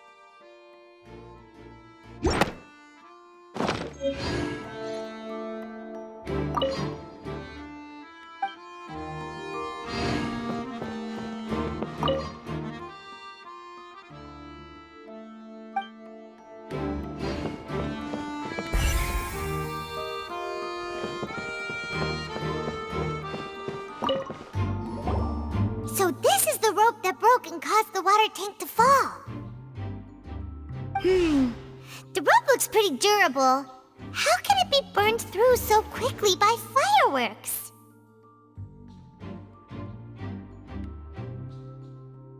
Why are you suddenly so serious, Traveler?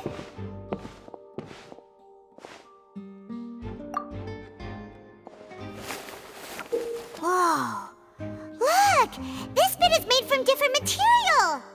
Most of it was burned away, but there's still a little bit of it left.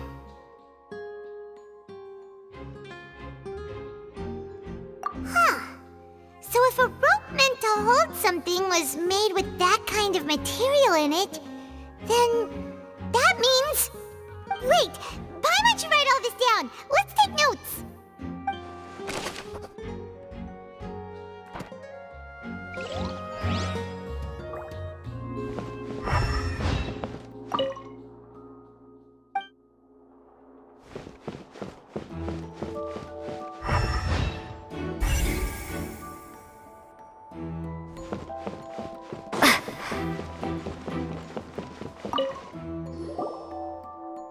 The investigation team has some new findings.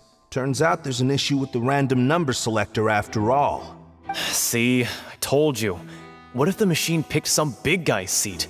You think the murderer would have still made his move then? Sorry to interrupt, but we're helping Lyney and Lynette with their side of the investigation. What were you saying about the number selector? There's something wrong with it? You're trying to help them? That'll be a tall order. Lyney used the machine to pick a random member of the audience during his performance, right? The lucky girl that later disappeared. Well, we thought there might be a serious problem with the machine, so we had it taken away for further inspection. It turns out that the seat number it picked wasn't random at all.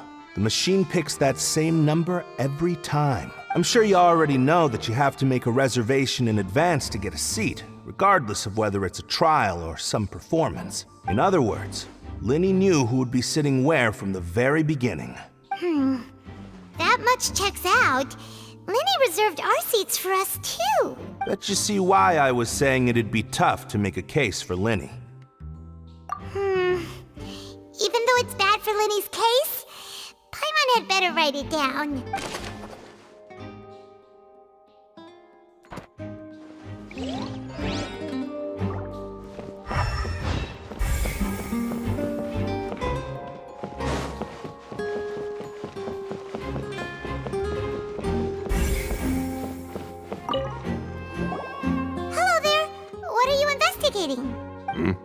Oh, this location has also been cordoned off because the Magic Troupe members are currently considered prime suspects. The investigation team is still collecting evidence. The seats were all booked in advance, so we were able to deduce the missing woman's identity by checking the guest list. Sure, it's not like this is confidential information. We will publish it later anyway when we petition the public to help us find the missing person. Her name is Halsey. She's a painter from Fontaine who's made a bit of a name for herself. Apparently, she wasn't a regular at the Opera House, but she'd been feeling some pressure with her work lately, which made her decide to come see the magic show. The Magic Troupe members all claim not to know her, and we have looked into her social connections. It seems that she has no personal grievances or conflicts of interest with the suspects. Simply put, she wasn't related to the magic troupe at all, which matches the features of the previous serial disappearances. Were the victims of previous cases also chosen at random? That's how it seems to us, in any case. Apart from the fact that they were all young women of around the same age range, there really weren't any other connections between them. Okay then. No need to be so formal. If you do happen to see the missing girl, please be sure to contact. It is of utmost importance that we get to the bottom of these disappearances.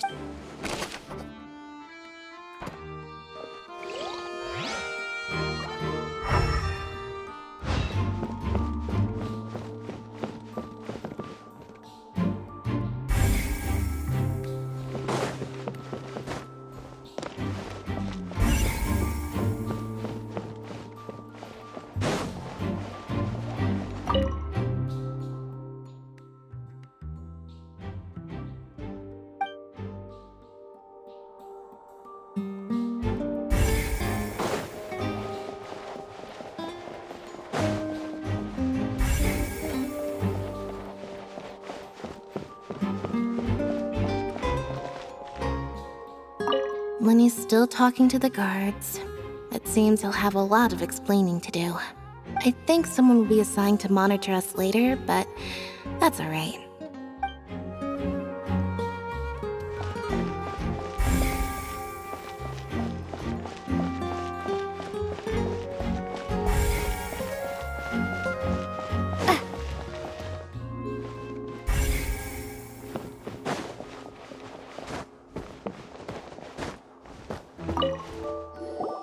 I see that you're investigating the area. Well, it just so happens that I'm interested too. If you find any new and interesting leads, be sure to share them with me, alright? We don't have too many thoughts yet. Then why don't I tell you my hypothesis first? The way I see it. And I'll start it with that loud thud. The thud? Oh, you mean the sound that happened during the countdown? Yes, exactly. It wasn't terribly loud, but I suspect that most people heard it. It's just that everyone was awaiting the results of Lyney's trick with bated breath, so no one paid it much mind. But now that the incident has happened, the thud has become an important clue.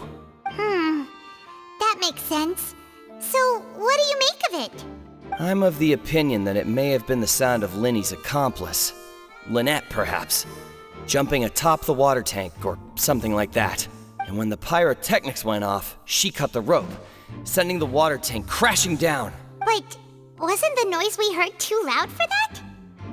Perhaps the balance wasn't right, leading to a particularly rough landing. Oh, that's true.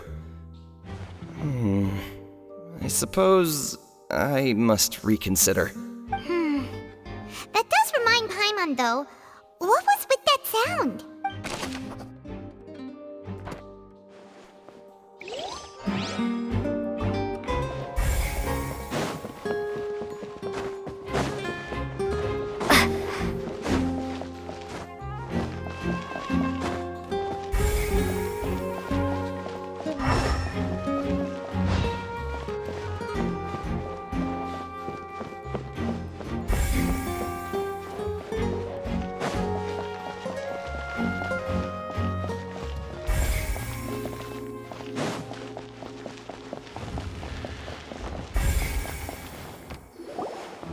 Hey, you! Yes, both of you! Over here! I've been keeping an eye on you for a while now. Huh?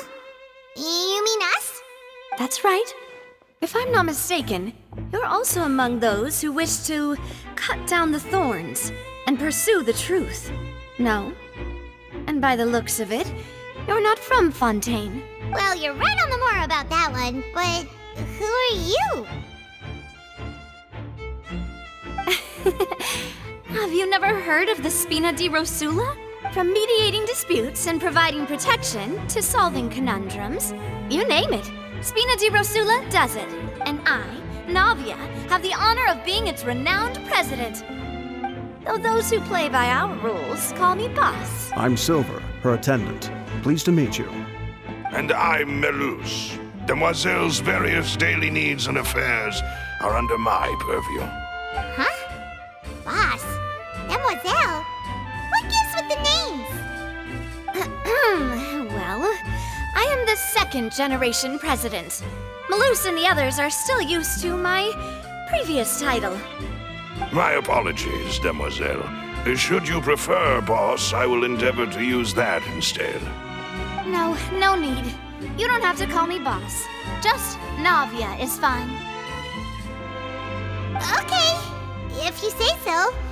Not that we're members of Spina di Rasula anyway. All merely trifling details. Never mind. Now, back to the situation at hand. That's right. I've always kept an eye on the serial disappearance cases. My interest stems from a matter back from my father's time. Judging from the look of things, I find Lyney an unlikely mastermind. Really? We think so too! That's why we're looking for clues now. But how did you come to that conclusion? Intuition, naturally. My unparalleled intuition. Furina sure was quick to point the finger at Lyney without any decisive evidence whatsoever, wasn't she? But that's not uncommon for her. If you remember, the justice had to interrupt her and ask if she was pressing charges just to keep her from getting carried away. Anyway, a trial begins the moment someone levels charges.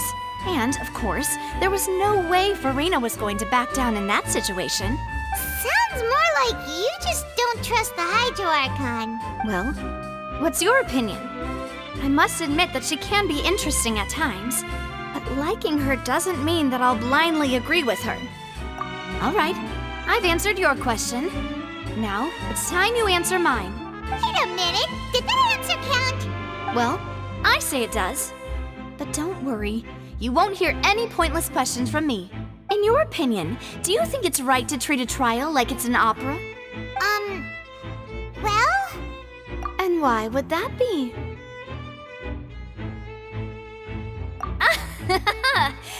See, Silver and Malouse? I told you they'd be different. Most astute of you, Demoiselle. I too think that the Traveler's response was most excellent. No matter how wonderful the script or how fervent the audience's expectations may be, the trials that go on stage here must be based in fact. And if that can be done, boss, then... All right, that's quite enough, Malouse. Anyway, I like your answer. You passed with flying colors. Now, I need to make some preparations, following which our joint investigation shall commence. You two shall be my assistants. Wait! Since when did we become assistants? Oh, well, I can be the assistant. Sure. Or your companion, if you like. I'm really not that fussy. That's more like it. Far be it from me to brag, but I believe that Demoiselle's intuition will be instrumental in uncovering the truth. You wish to save a friend from false accusations, and we wish to unravel the disappearances. In this sense, our goals are aligned. You have a point. You're quite the talker, aren't you, mister? And what about you over there? What do you think? You seem like you've got something on your mind. I have nothing to add. Oh, alrighty then. We'll be making some preparations first. Just be sure to let us know if they start revealing Lyney's tricks. Thanks!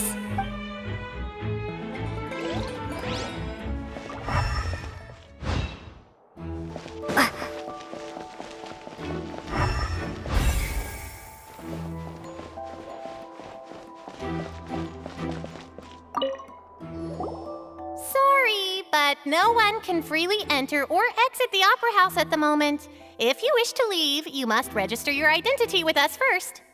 No, we're not leaving. We're representing Lyney and Lynette as attorneys, so we're investigating the case. Were you always guarding this entrance? Yes. After the Chief Justice gave the order, everyone coming in or out must undergo a strict inspection. So, the missing girl couldn't have left from here. At least, not from that point on. I doubt there was much opportunity then, either. How can you be so sure? Well, because I was in charge of security near the entrance at that time. I couldn't see Lyney's performance from here, which was quite a shame. Just my luck. But still, I did not not abandon my post, and I stayed put no matter how loud the applause was. If someone had so much as even approached the door, I would have noticed it, let alone if they had tried to leave. We Melusines are good at that sort of thing, you know. So, it's safe to say the girl couldn't have left through here. Alright, thank you for your help. This'll be useful info.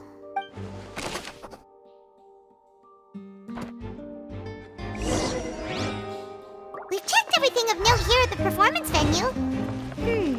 Paimon wonders how Lyney's discussion with the guards is going. Let's go see, shall we? Ooh, things are getting interesting, huh? We're about to see how magic is made. Why would it be him? Gosh, no wonder the serial disappearances never got solved. We all heard that noise, didn't we? The performance would not have been visible from where the doors were guarded. If Paimon were on duty, she would have snuck back into the audience seating. Whoever the murderer was, people needed to register and reserve a seat for the show. That, combined with this number selector, could allow you to pick a young lady instead of some old fogey. This rope was obviously tampered with.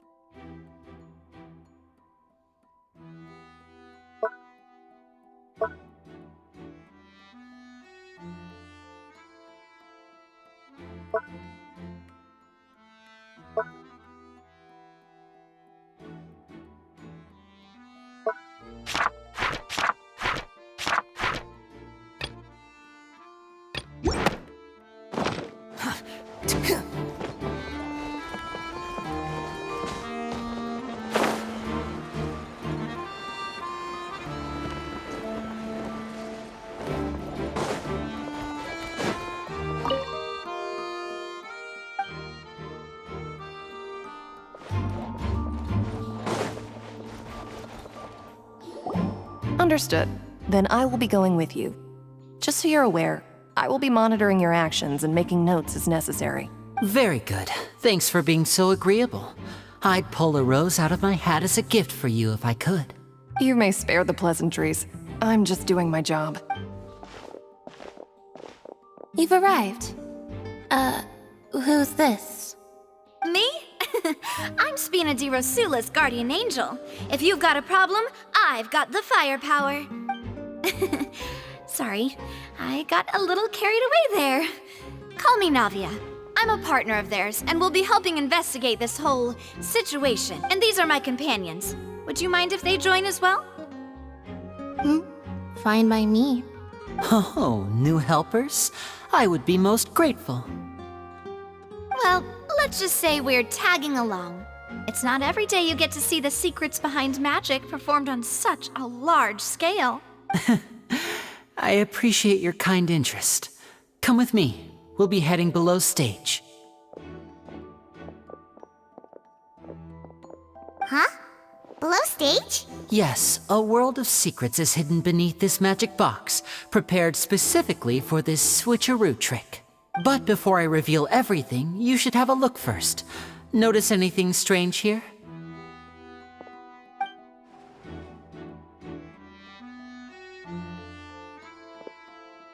I'm not trying to be dramatic. Remembering the details of a trick will help you understand the methods used to perform it more easily. Huh. Weren't there balloons and other decorations here? Where did all that go? Ah, good eye. That said, you're still far from discovering the answer. The back? You mean the inside of the door? What's different about it? Paimon didn't notice anything. Very good indeed. I thought you might not be able to catch that, given that you were sitting in the first row. The back of this door was patterned. Those patterns are now gone, replaced by a smooth wooden board. So, if you put 2 and 2 together, what do you get? Exactly. All right, let's go. I'll tell you how it works as we head down.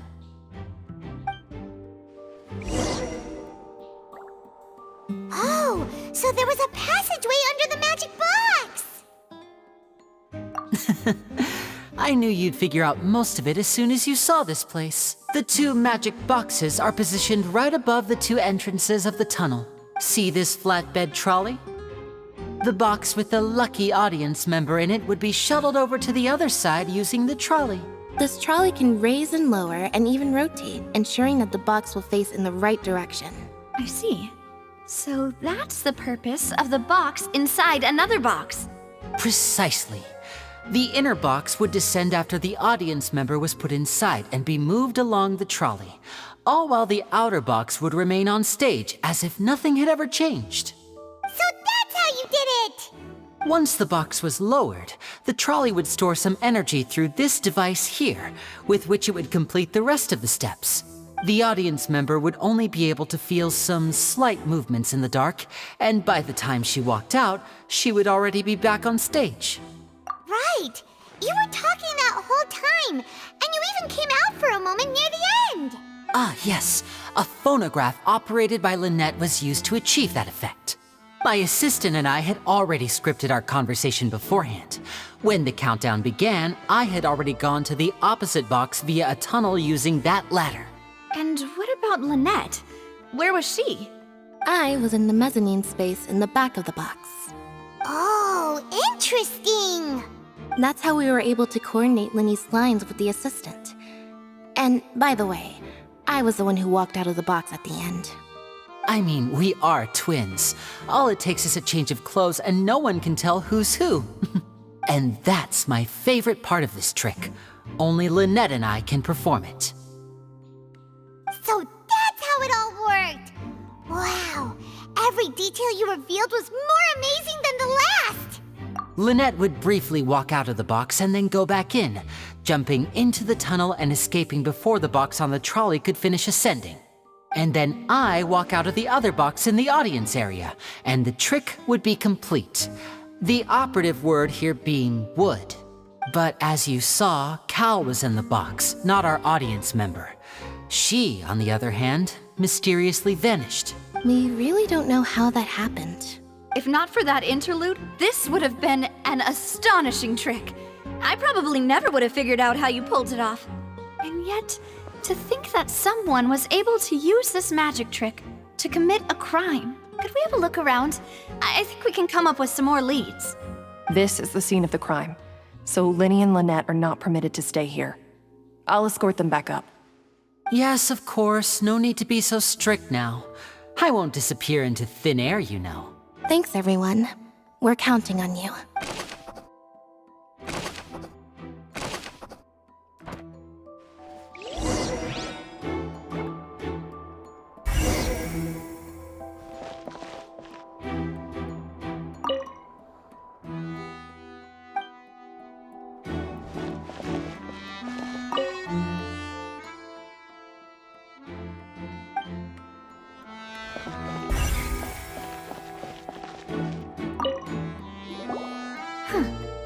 What's this? Looks like a hook tied to the end of a rope. Huh? There's all kinds of odds and ends here. Perhaps it was a prop for a different trick. But why would it have been left here? Whatever it is, let's make a note of it first.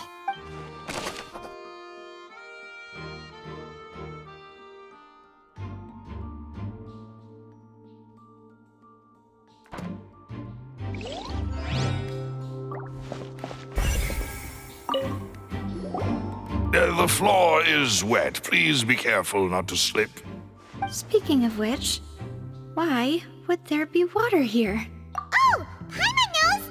It's one of those tricks where you pour water into a jug and then flip the jug over only for the water to disappear.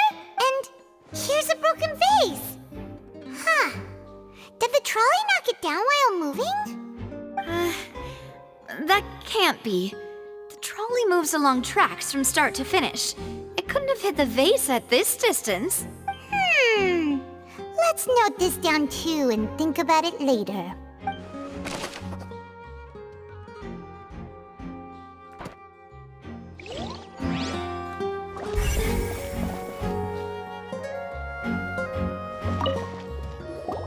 Oh, these are the clothes clothes that the lady chosen from the audience was wearing, right? Her clothes are here, but she's nowhere to be found. Right. And do you really need to do that if you're kidnapping them? Ugh, this is so confusing. Paimon doesn't want to be a detective anymore.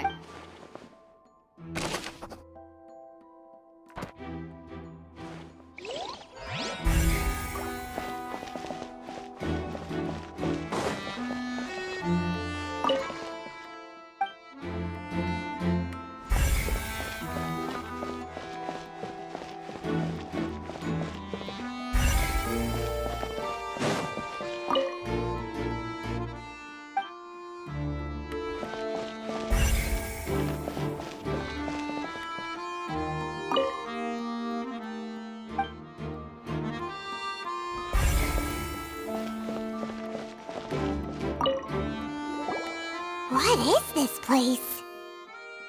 It seems someone could fit through here. Huh. Could this have been the suspect's escape route? Alone, perhaps. But if they had to pull another person with them, this space would be too narrow. But there are no other ways in or out of here.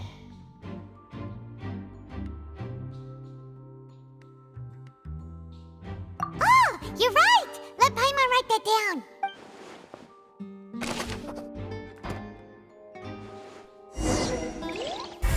Seems we're just about done investigating down here. Yes, let's head back up.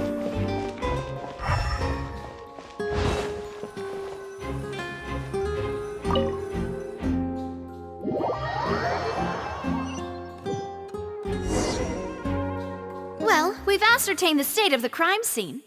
Let's find a place to sort out our findings once Malus returns. It seems to me that there are several things that don't add up here. Apologies for the wait, demoiselle. So, what did the guards say? Did the criminal escape through the vent?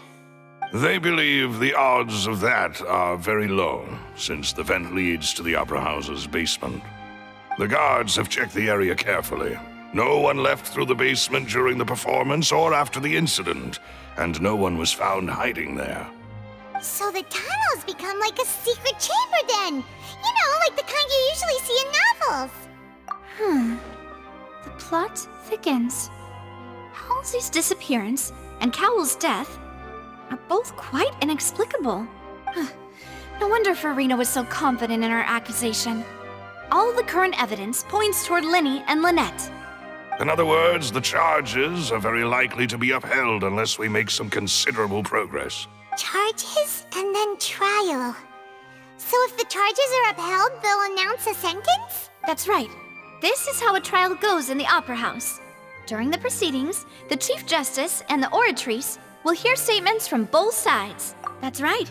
This is how indemnitium is produced. The statements from both sides, the defenses from attorneys, witness testimonies, and even the audience's emotions will all be projected on the Oratrice. To put it simply, it's as if the Oratrice has its own will.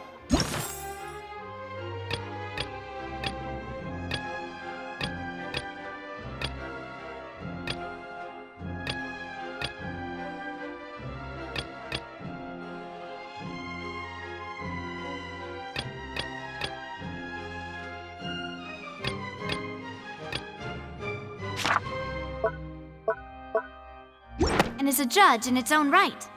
This also precludes any kind of favoritism on the part of the Chief Justice.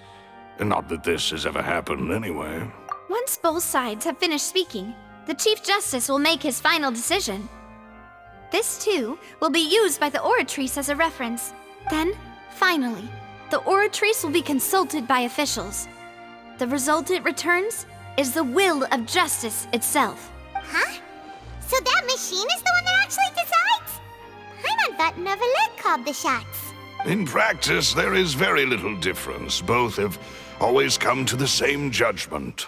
Which is why people have great faith in the Chief Justice. Ah, yes, the guards also asked me to convey that none of us will be allowed to leave this place before the trial.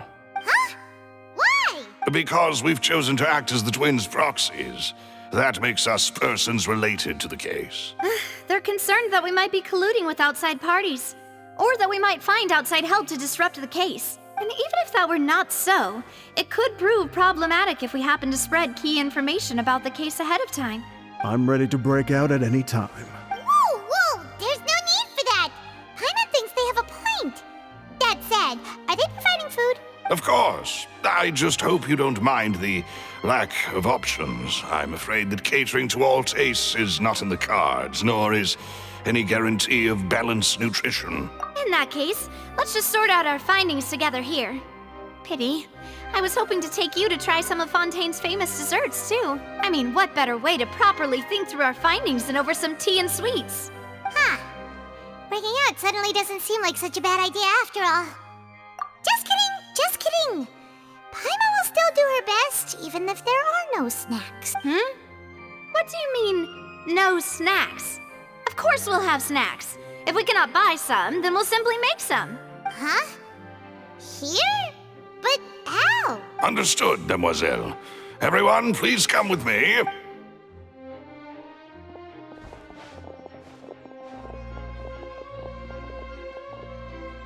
Wait, you're carrying a portable stove with you? Yes, I must be prepared to meet the Demoiselle's baking needs whenever the fancy strikes her. I have eggs, sugar, and almonds at the ready. Good work, you two. Then I'll get to it. Please sit tight for a moment. You'll get to taste my awesome snacks soon enough. These three are quite the interesting group.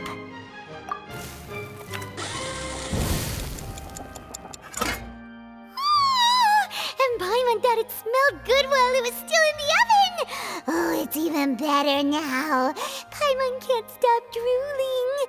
From the way you had these two guys carrying all that stuff around, Paimon thought you'd have them do more during the baking process. But you ended up doing the entire thing by yourself. Beating the egg whites, grinding almonds, everything. I was applauding.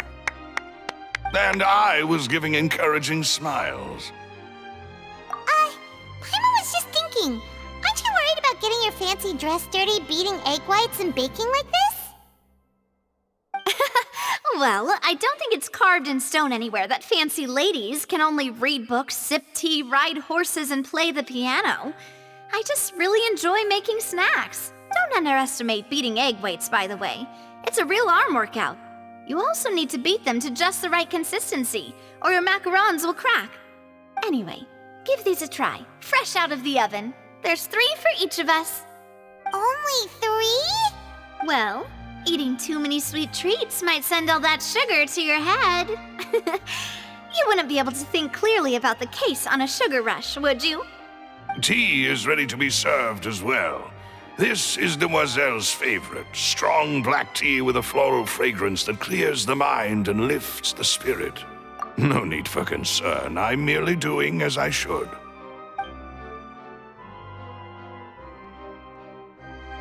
All right then, down to business.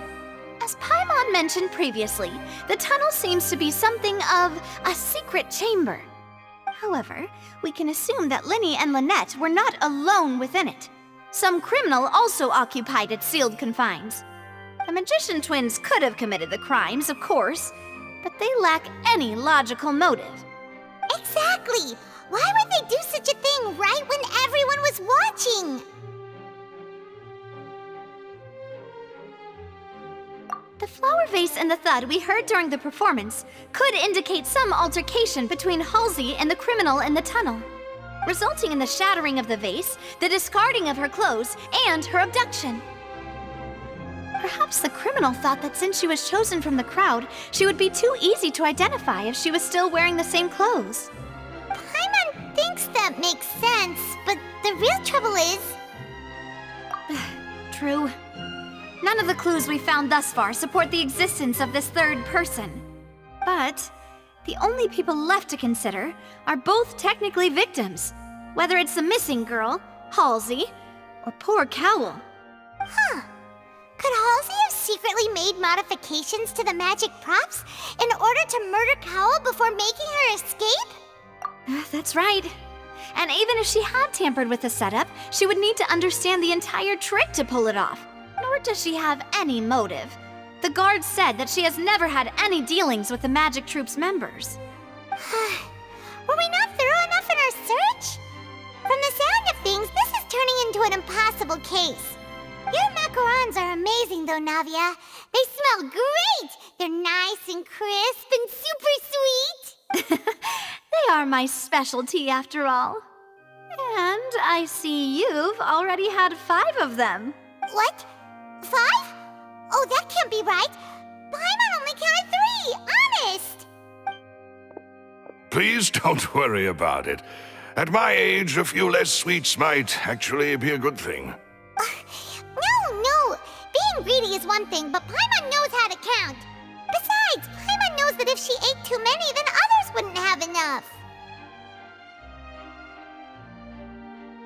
Wait, even you don't believe Paimon? How could you? If Paimon ate those 2 extra macarons, then may they turn into stone in her stomach! All right, we get it. Well, I suppose one of us might have gotten too engrossed in our chat and eaten them by mistake. No big deal. Maloose, set up the stove again if you would. Huh? What are you doing? Making sure everyone gets 3 macarons, of course. Exactly. We don't want to trouble you. As you wish, demoiselle. And I have the egg, sugar, and almonds. Well, this really is your hobby, huh?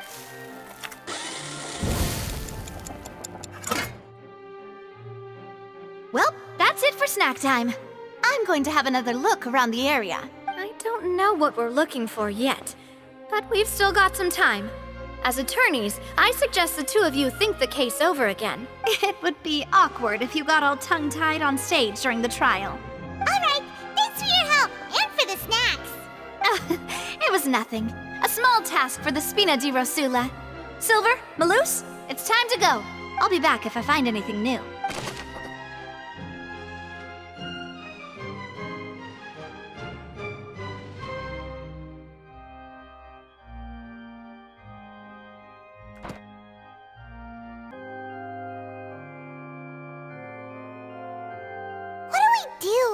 The whole situation is so confusing. Good plan. Impossible things don't just happen. We'll get to the truth one way or another. Just relax. Even if everyone else suspects Lyney and Lynette, at least we will be supporting them from the stands. Besides, I doubt Furina understands any more about what happened than we do. Thanks, Navia. Well, we'll be going then. Best of luck to you.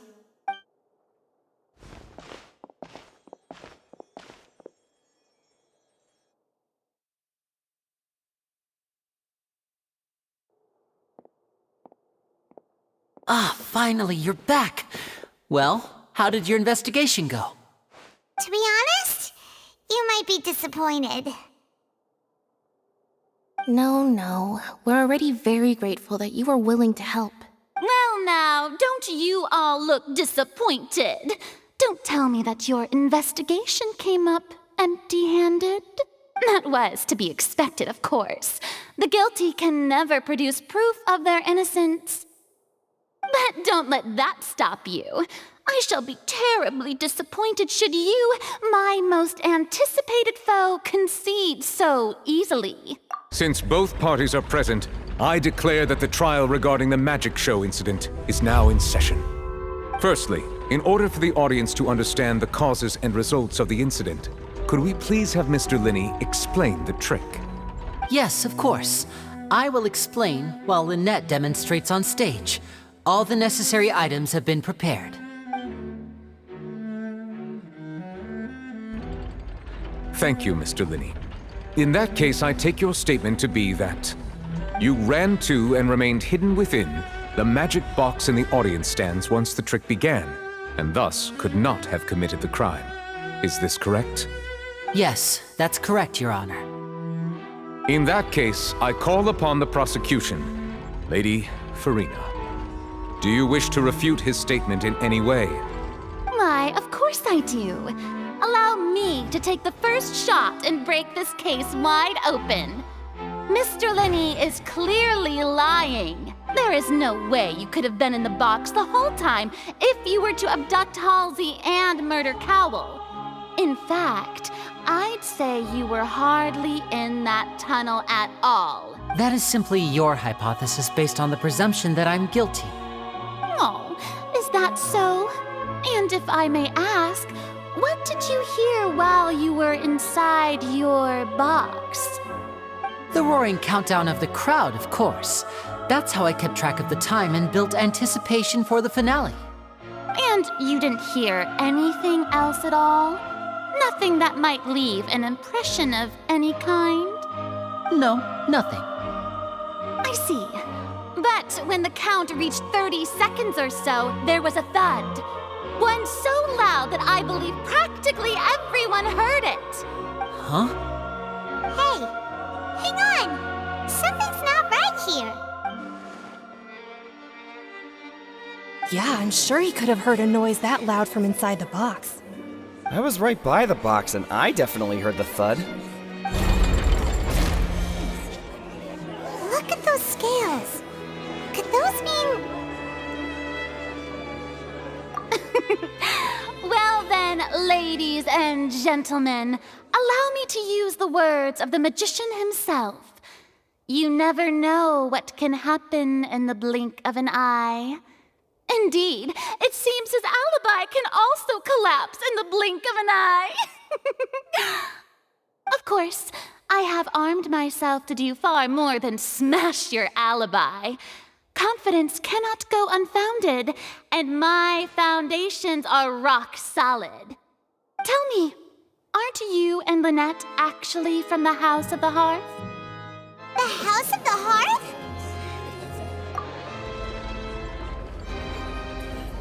No wonder they did something like this.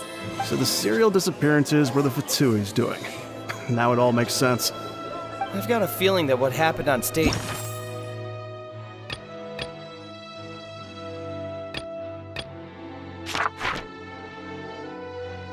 probably wasn't just an accident.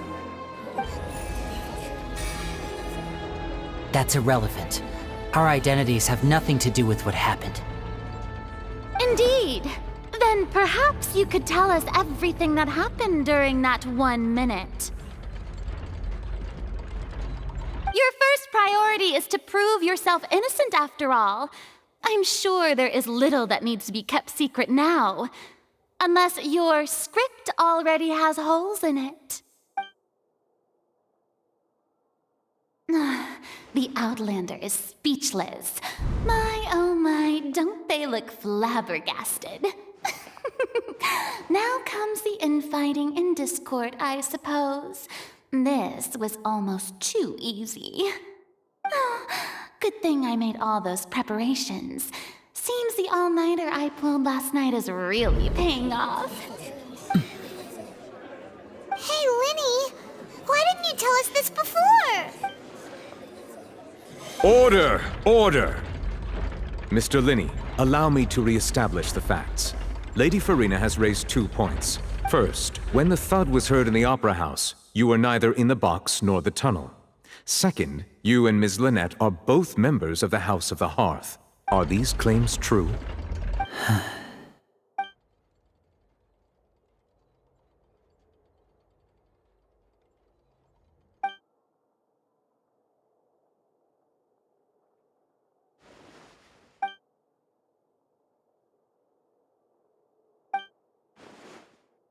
Please answer my question, Mr. Lyney. I'm sorry. Yes, they're true, Your Honor. I knew it! Well, that's it. We might as well move on to the sentencing already.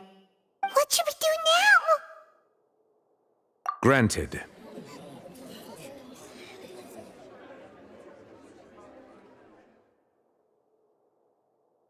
In that case, what is your request? Is that really necessary? They're already as good as guilty. The defendant deceived their own attorneys. What is there left to discuss? Order! Order, I say! Your request is reasonable, and we shall adjourn. This trial will reconvene in 1 hour. So you would stick to Mr. Lyney's defense even after knowing what you do now? You certainly have more professionalism than I thought. In that case, my dear audience, Let's allow the joy of victory to steep for a little while longer.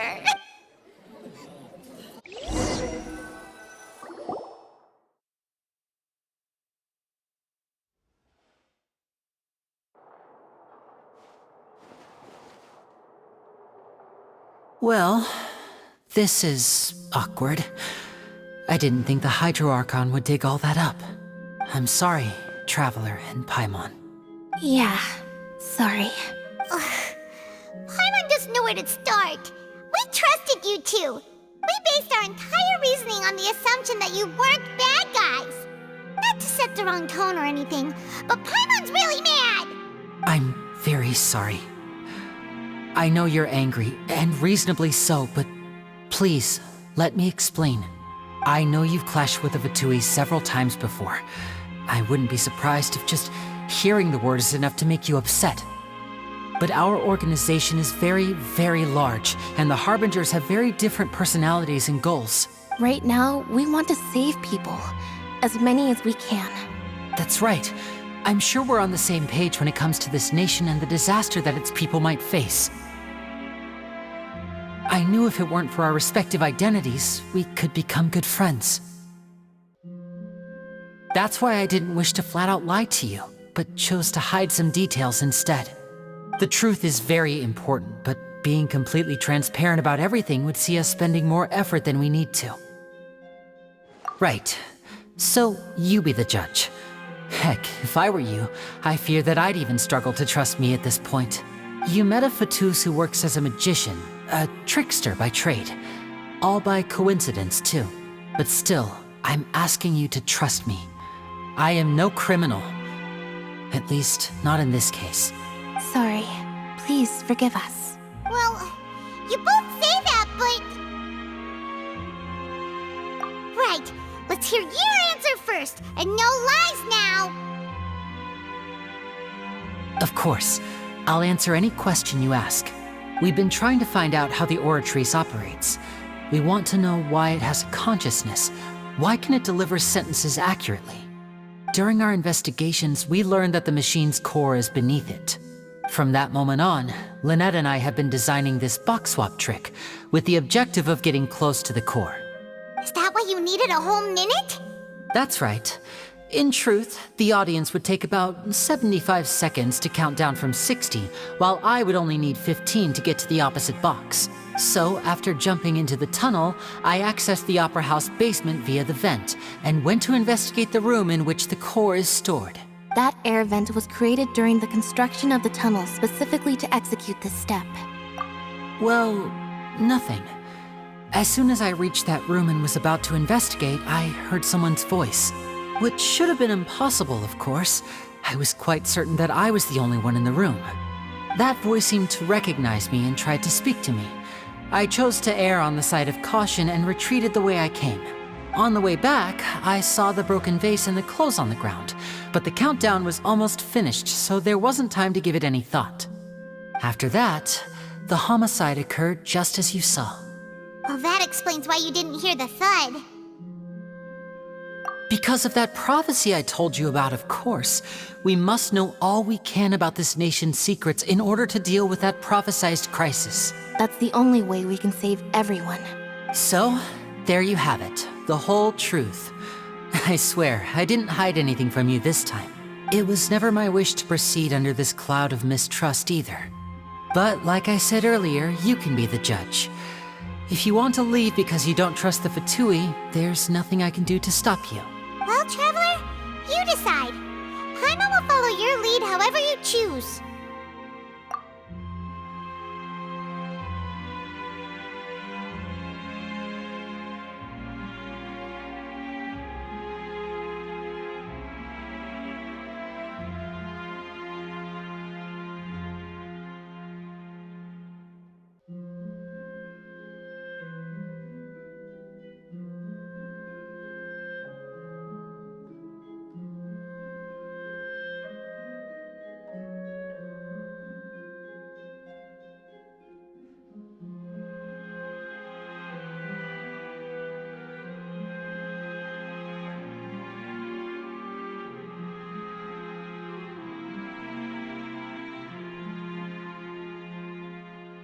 Okay, thank you.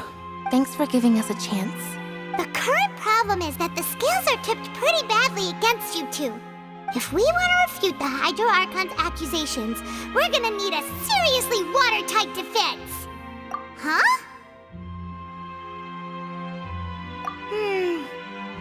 Oh, Paimon thinks she gets what you mean.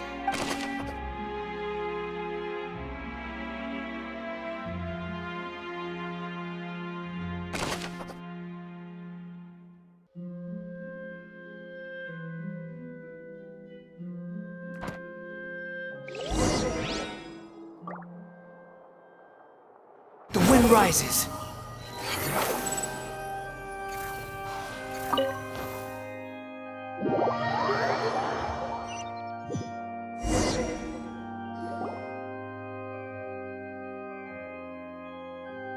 Both parties have returned to their positions. Let us continue the trial. When last we left off, Mr. Lyney acknowledged the new evidence presented by Lady Furina as fact. Therefore, Lady Furina may continue stating her reconstruction of the events. Ugh, that took long enough. Now then, if everyone would lend me their attention. At this stage, let's revisit that scene from Lyney's perspective.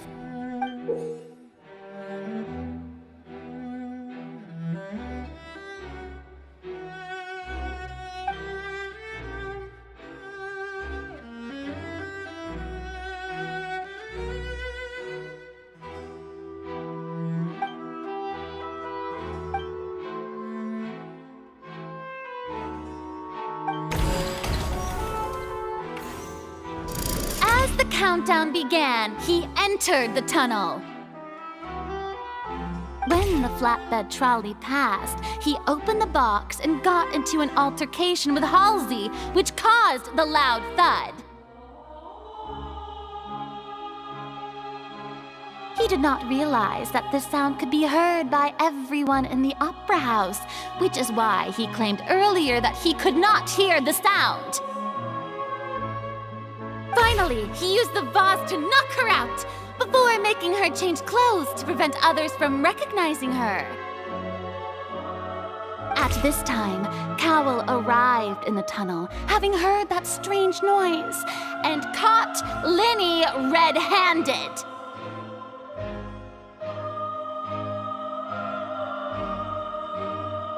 So Lyney proceeded to knock him out too before stuffing him into that box. Afterward, Lyney passed the unconscious Halsey to his accomplice through the magic box in the audience stands, before operating the devices such that Cowell's death would be ruled an accident. And there you have it. That's the truth behind what happened. Does the defendant's side have any objections to Lady Furina's description of the events? The key to refuting Lady Furina is the order of events. What Lyney experienced and what he saw.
Lyney went to the room that contains the Oratrice's core.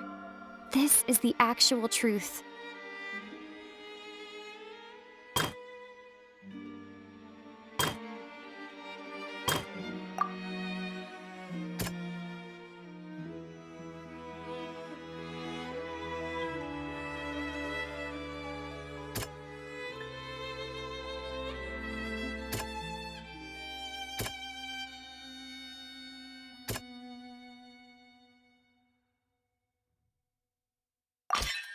According to Lyney, he left via the vent after entering the tunnel.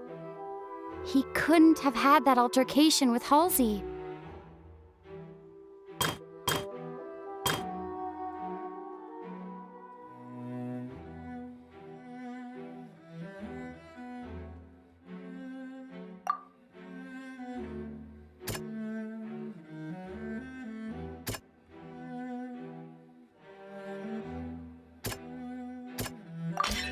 Lyney did not take part in the underground altercation. He only witnessed traces of the aftermath. Attention! Ace Detective Paimon has something to say! When the countdown started, Lyney did indeed go into the tunnel. But he immediately used a vent to access the Opera House basement, which is where the underground core of the Oratrice is stored. Once he reached that area, he heard a voice in what should have been an empty room. Since he felt something was amiss, he returned immediately.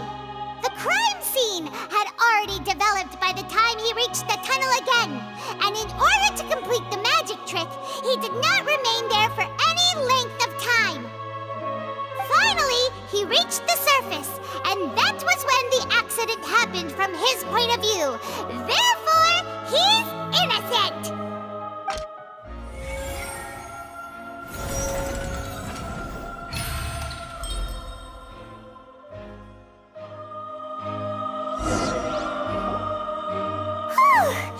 Paimon did it! Paimon actually managed...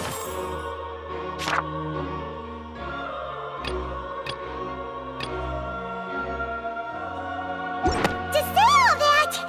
Oh, wasn't it awesome? In other words, you believe that he knew nothing of the incident? That's right! My reasoning?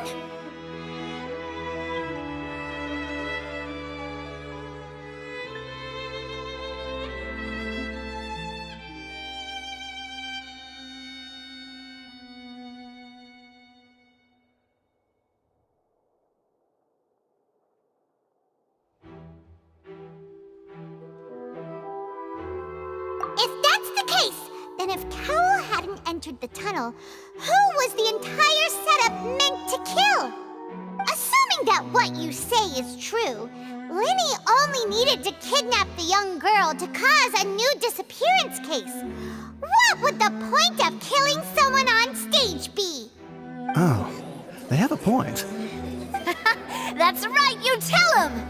And that's why they're partners of mine. They've managed to turn things around.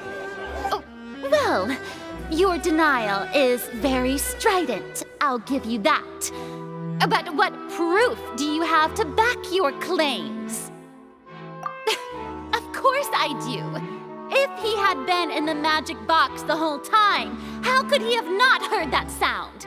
Why do you ask? You're saying that he wasn't?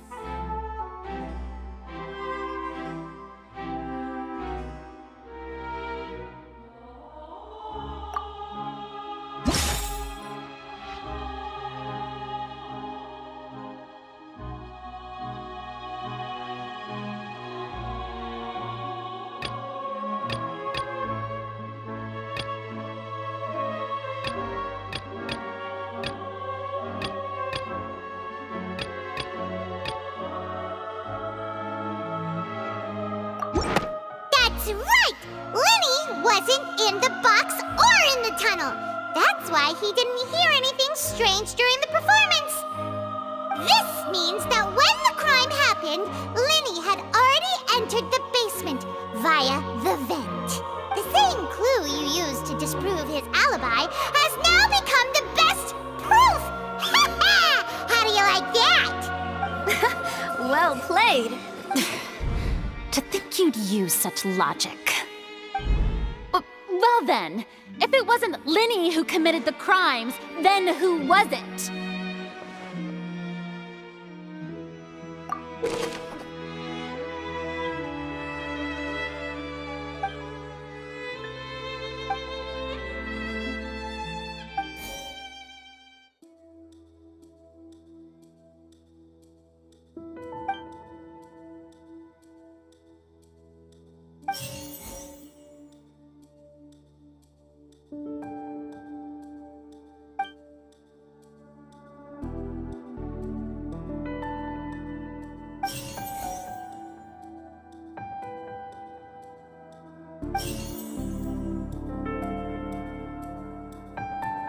The deceased's name is Cowell, Lyney's assistant. He would have been able to tamper with the equipment. Could there have been a third person involved? Halsey is the missing person and an ordinary audience member. Or did she have her own...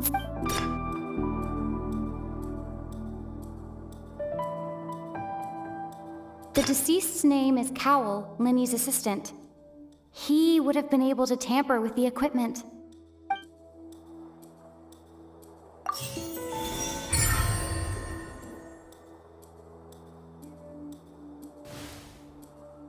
Huh?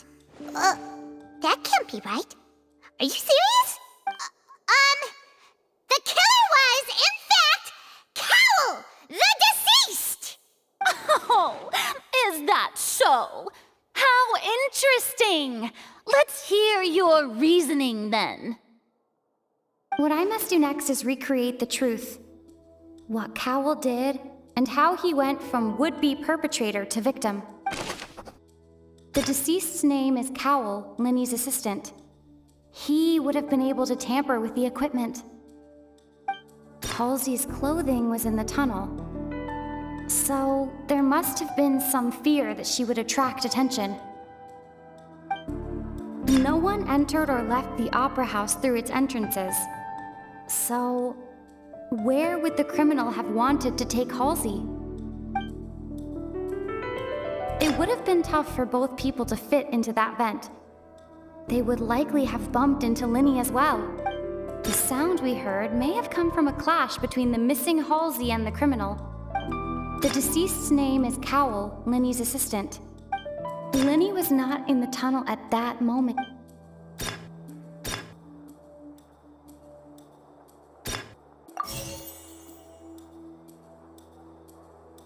No one entered or left the opera house through its entrances. So, where would the criminal have wanted to take Halsey?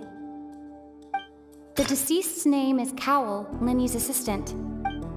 No one entered or left the opera house through its entrances.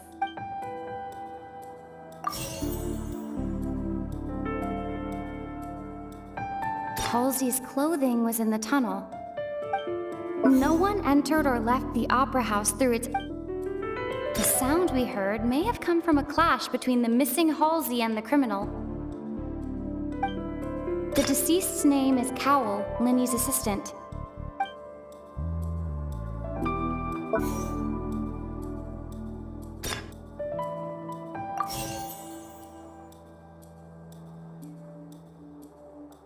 Halsey's clothing was in the tunnel.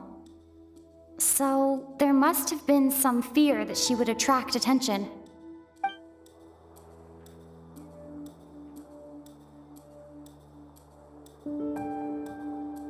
The deceased's name is Cowell, Lyney's assistant. He would have been able to tamper with the equipment. Lyney was not in the tunnel at that moment. No one entered or left the opera house through its entrance. The deceased's name is Cowell, Lyney's assistant. He would have been able to tamper with the equipment.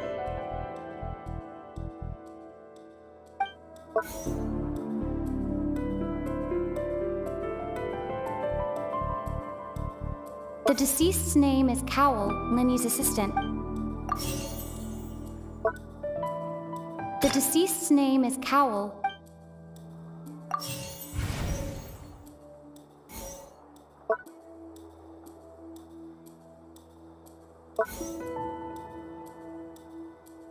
No one entered or left the opera house through its entrances. So, where would...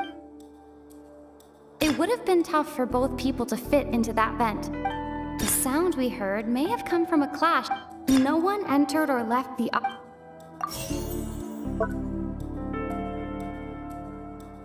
Halsey's clothing was in the tunnel.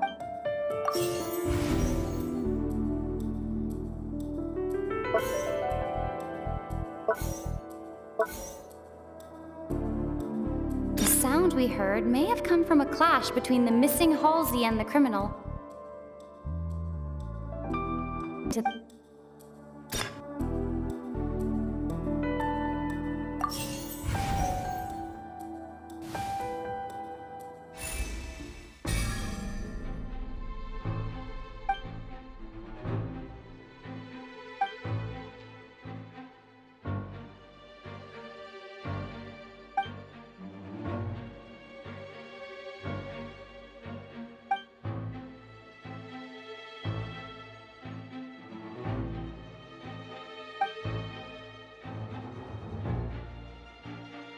What's wrong, Traveler? Are you still having trouble figuring things out?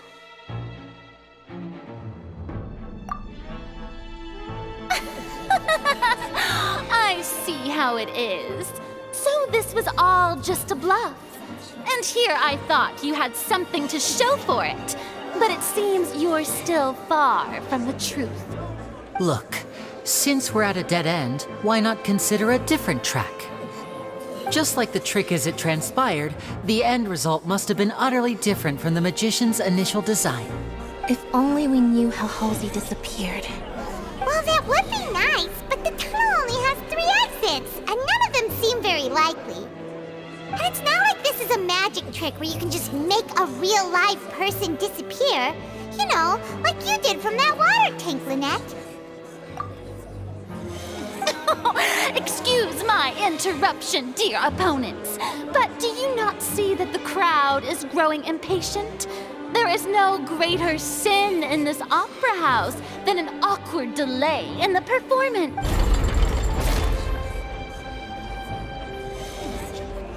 If the defense is unable to make further effective arguments, we will move on to the next stage of the trial. Lyney was not in the tunnel at that. The sound we heard may have come from... The deceased's name is Cal... The vase was not broken by chance. It was used to cover important evidence.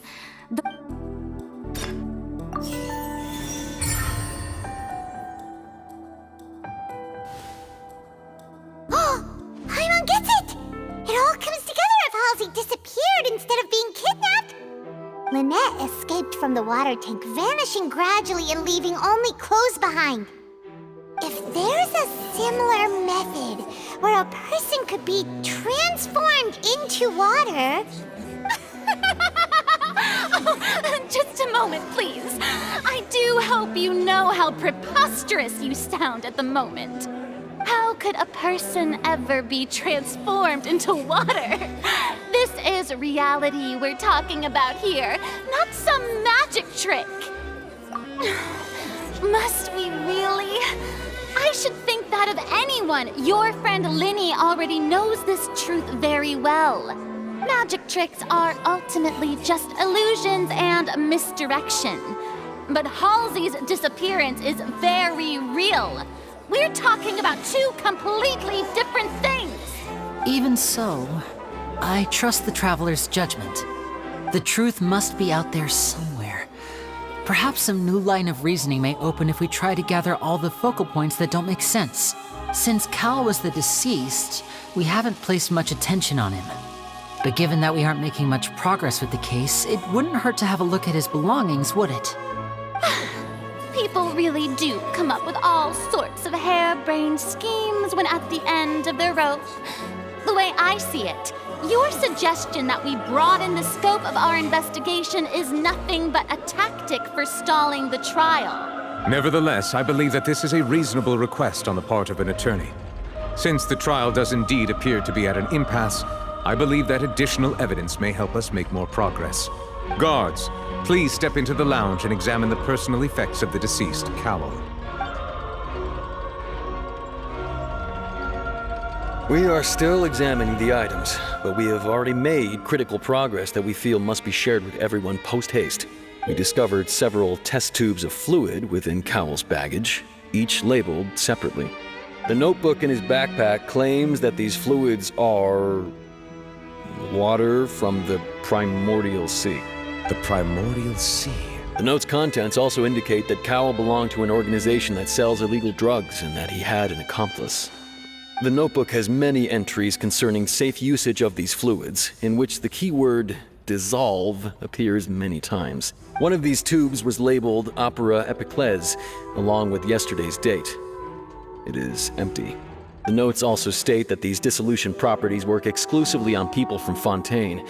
It's likely that Halsey was chosen as some sort of test subject. As such, we believe that the defense's hypothesis is, in fact, supported by sufficient evidence. You've got to be kidding! People dissolving into water? Could something so ridiculous actually be true? Wait a moment. This reminds me of a certain prophecy, but it's just a coincidence, isn't it? Huh. If people can become water, does that mean that the water tank's real use was as a means to hide water stains? And if Cowl was targeting that girl... Wait just a minute. Could that mean... You two, with me, quick! Demoiselle, wait! What about your partners? Let's go. Just trust me. Order! Order! It is undeniable that further examination of the deceased's personal effects has yielded some surprising results, but we cannot yet verify the veracity of these clues. Still, let us assume that these clues are indeed authentic, albeit with the understanding that Ms. Halsey has yet to be found. Guards, please continue examining the items along these lines. Mr. Lyney, it appears your hypothesis is supported by the evidence, so please continue speaking. Of course. Thank you, Your Honor. If we uphold this hypothesis, I believe that many of this case's seemingly unrelated clues can be connected together. Right! Like the metal hook! That one didn't make sense at all. Let's think about this. Cowell's methods must have something to do with that water from the primordial sea.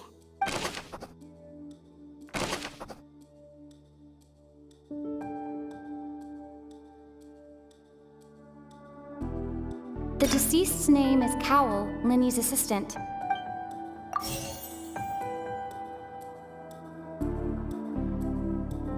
Now it seems like the hook rope was not meant for another magic trick, but was instead some form of triggering mechanism. The water from the primordial sea... Lynette was in the magic box on stage the entire time. Did she have something to do? I remember there was something else within the inner layer of that box.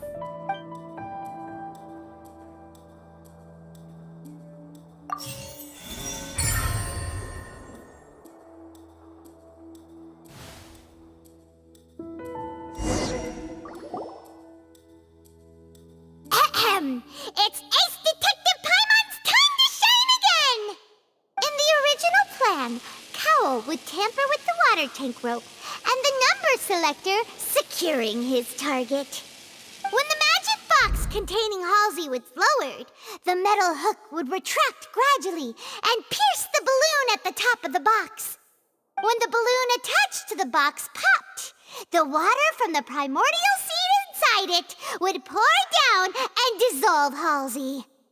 Afterward, Cowl would enter the tunnel and break the flower vase to conceal the water inside the tunnel, with the remaining evidence being covered up by the water tank on stage. But he encountered something unexpected in the tunnel, and wound up being fatally hit by the same water tank he meant to use to cover his tracks. Huh. That does make sense. That actually links together a lot of the more confusing pieces of evidence. Oh dear, what do I do? Even I think they sound convincing now. Have I falsely accused an innocent person? What a humiliation. Now, it seems like the only point of contention remaining is the exact circumstances that led to Cowl's death. His notes mentioned he had an accomplice who could be related to the situation. On that note, the guards have just contacted me indicating that they uncovered new evidence. I shall now invite him on stage to share it with us.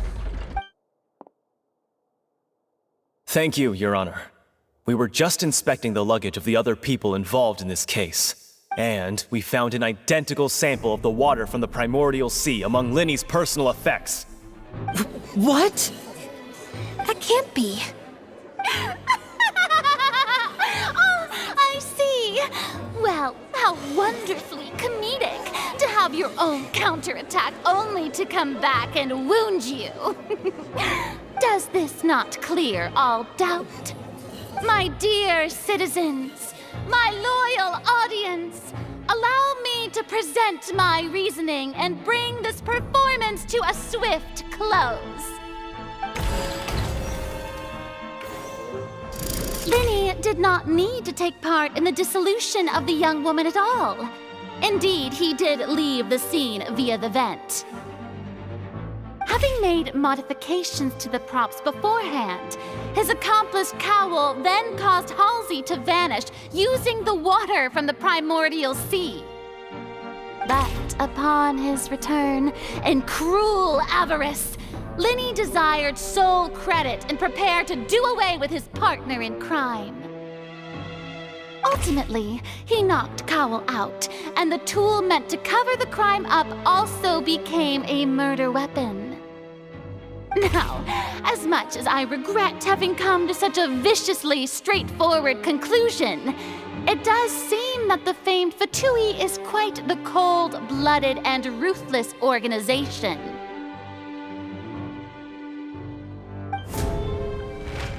Am I right, Mr. Lyney? We've used up all the evidence we collected. There's no way for us to make a rebuttal here. Is this the end of the road?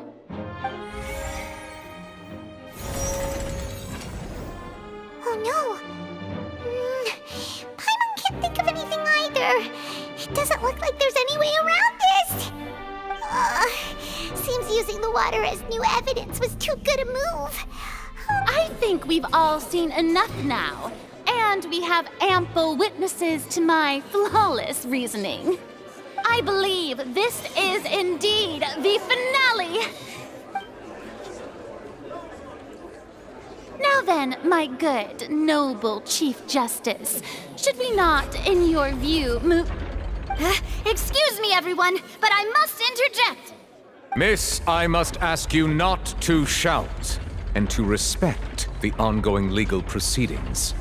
Oh, come on, don't be hasty. I have a good reason for interrupting, you know. Now, would anyone here like to take a little break from all this debate and see a little magic? I'll show you an amazing trick, one that can bring a young woman who has disappeared back in the flesh, right before your very eyes. Please, do the honors, Mr. Lyney, if you would... What in the world is she saying? No offense, miss, but miracles like that are beyond my scope as a magician. Come on now, don't be silly. Magic is all about misdirection, isn't it? It often conceals the truth while presenting a fascinating illusion. But once everyone believes the illusion, can't magic reveal the truth to them once again? And wouldn't such a trick be the most marvelous finale to today's performance? Come on, Lyney and Lynette, give it another go. Don't worry. Spina di Rasula has made the necessary arrangements on your behalf. But, as the magic makers and stars of the show, I think I should leave the final performance to you. I understand.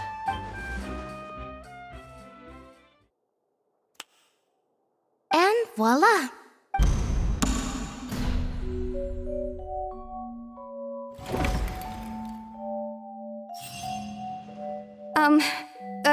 Sorry for the interruption. Wait, isn't that Halsey? So the whole thing about people dissolving wasn't true after all? To be clear, I'm only here because this person told me that if I testified, the merit of doing so would lessen my sentence.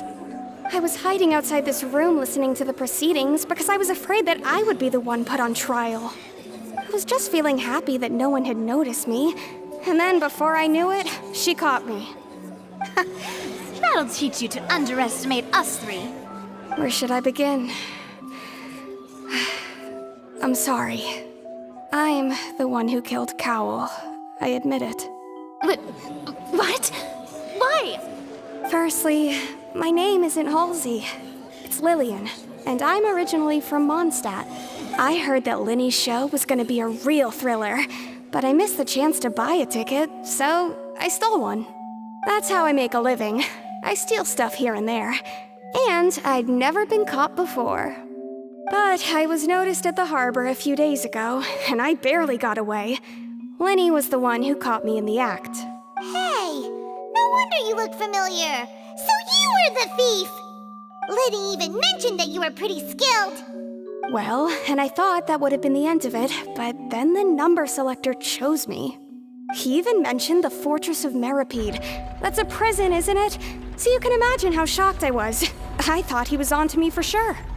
So I played along with the show while looking for an opening to flee, but then I got water poured on me for no reason, and then someone jumped into the tunnel to nab me. I wasn't going to take that lying down, so I knocked him out and stuffed him into the box. There was nowhere to run from there, though, so I had to change my clothes and hide in a box containing performance costumes. I slipped out after the first guard arrived at the scene and continued hiding inside the opera house.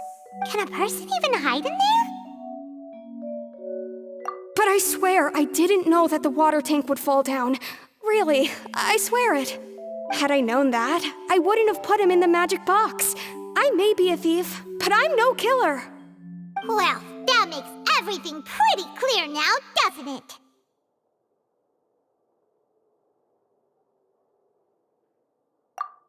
This time, we need to tell the entire story from Lillian's perspective.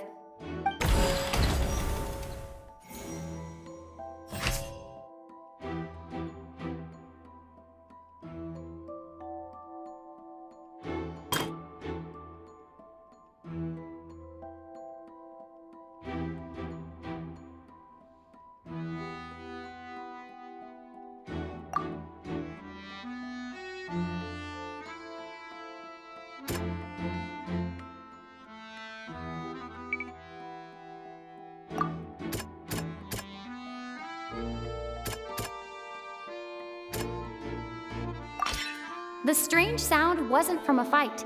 It was Lillian's attempt to break out when she was frightened.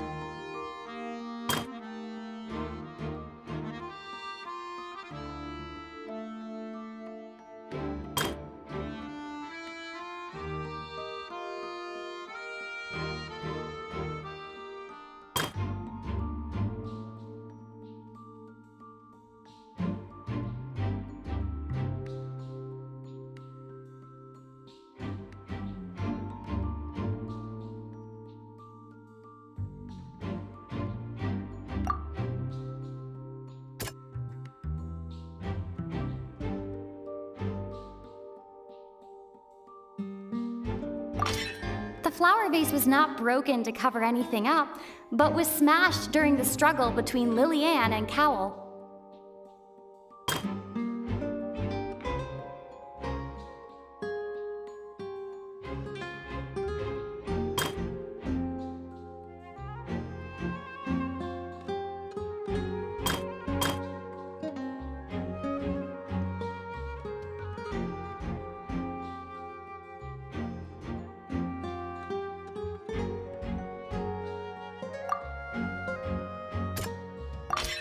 Lillian was afraid that she would be recognized if she left, so she changed clothes and hid, biding her time. Just what one might expect of an experienced thief. And it's Ace Detective Paimon time! Having been selected out of the blue, Lillian panicked. Her panic only intensified after she entered the tunnel and had water poured on her head. So she kicked the door open, producing the thud we all heard. Hearing the commotion, Cowell leapt into the tunnel, only to discover that Lillian had not dissolved. He did not know that Lillian was not from Fontaine, but was a thief who made her way in by stealing a ticket. Mistakenly believing that the water from the primordial sea needed time to take effect, he tried to force Lillian back into the box. The two broke the flower vase during the struggle, but Lillian, with no way of escaping, she changed her clothes and hid in the costume trunk until the performance ended.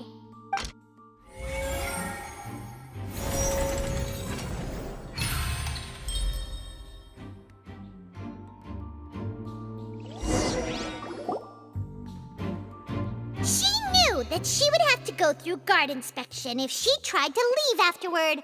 So, she has been trapped in the opera house these last 2 days. She had already become desperately hungry by the time we were chatting over macarons. So, she swiped 2 of them right under our noses. Talk about a sneaky thief. At this point, all the events that happened in the tunnel have now come to light. Ah, so that's the whole story. Bravo! Bravo! Now then, Lady Furina, do you wish to speak against the defense's statements? Please answer the question, Lady Furina. Also, if I may add, the trial has not yet ended. As such, I request that the prosecution not leave the room before the proceedings have concluded. What, are you reading my mind now? No, I have no further arguments. I admit defeat. But really, could you at least have left me with some dignity? Wow, look at that! She's like a deflated balloon now! If there are no objections, then as the Chief Justice of Fontaine, I shall once again repeat the full sequence of events. The actual perpetrator of the serial disappearances, Cowell, selected his next victim from the audience reservation list. With some modifications to the selector, he could ensure that the pre-selected young woman would be chosen. To cover up any evidence while committing the deed, Cowell thought of allowing the water tank to fall, which would conceal the water left behind after the young woman was dissolved. He also tampered with the rope suspending the water tank, using the fireworks at the end of the performance to cause the tank to drop and hide the watermarks. He poured the water from the primordial sea into a balloon during the preparation of the magic box and stuck it to the box's lid. Finally, he passed the prepared hook on a rope through the gap in the magic box's door when bringing the young woman to said box. When the magic trick officially began, the box containing the woman was lowered into the tunnel, tightening the hook rope and bursting the balloon containing the water. If all had gone to plan, the young woman would be dissolved at this time. However, Lillian was not from Fontaine and thus fled the box with a loud noise. Realizing that there was trouble, Cowell entered the tunnel and met Lillian. Thinking that the waters had not yet taken effect, he decided to proceed. However, his opponent was more capable than he thought, and he was overcome, knocked unconscious, and placed into the magic box, and thus became his own final victim. Lillian, according to her own statements, then changed clothes and hid until the performance ended, before hiding in other parts of the opera house. As for Lyney, he was in the underground structures within the opera house, and was thus ignorant of these happenings. From this reconstruction of events, we can conclude that Lyney, the accused, is in fact innocent. While there is much in Lyney and Lillian's conduct that should still be investigated separately, this case, at least, can be handed over to the Oratrice to make the final decision.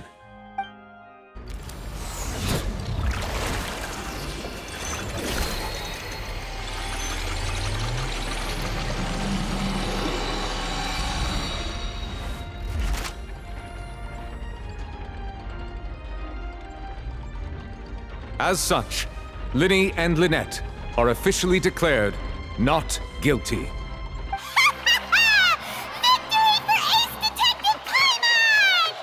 Great work, partners. Thank you all. Thank you so much. Next, I think we deserve an explanation, Guard Vaughn. How did you find the water from the primordial sea in Lyney's baggage? Right! Your discovery caused me to make a serious mistake, you know. Or was that not a discovery, but false evidence that you dared to bring before this court? I suspect that the accomplice mentioned in Cowell's notes was not Lyney, but you, yes? I'm sure you know what you must do to lessen your sentence. Speak quickly! Unless you want to earn yourself a one-way ticket to Coupon Town. I was just following orders. We were supposed to place blame for the serial disappearances onto Lyney, and thus cause suspicion to fall on the Fatui. The higher-ups said this was the best opportunity to do so. And now that your plan has fallen through, and the secrets of the water have been revealed, you have become a liability to said higher-ups, yes? Therefore, you would be wise to tell everything you know, and seek the protection of the guards. Yes, I'll tell you everything I know. Our boss discovered that the water can cause people to dissolve.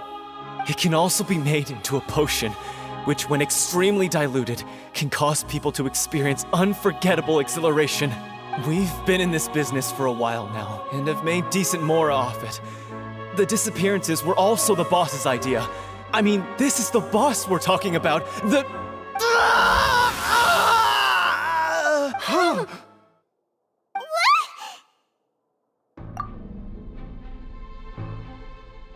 And now he can no longer talk. Such ruthlessness. I shouldn't have expected any less of them. An outrageous act. All present, please submit to inspection immediately.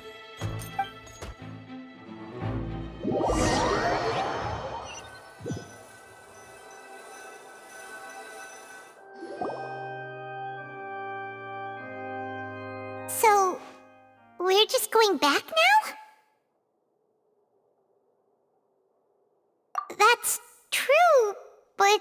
Traveler, Paimon! Please wait.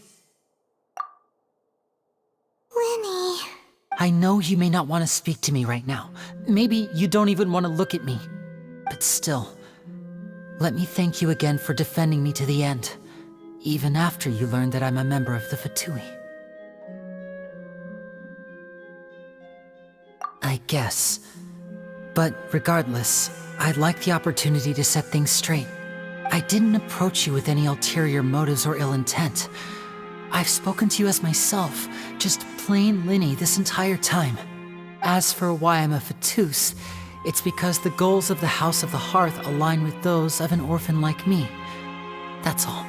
That was how Father, who you might know as the Knave, approached recruiting us back then too. The Knave? The one who controls the House of the Hearth?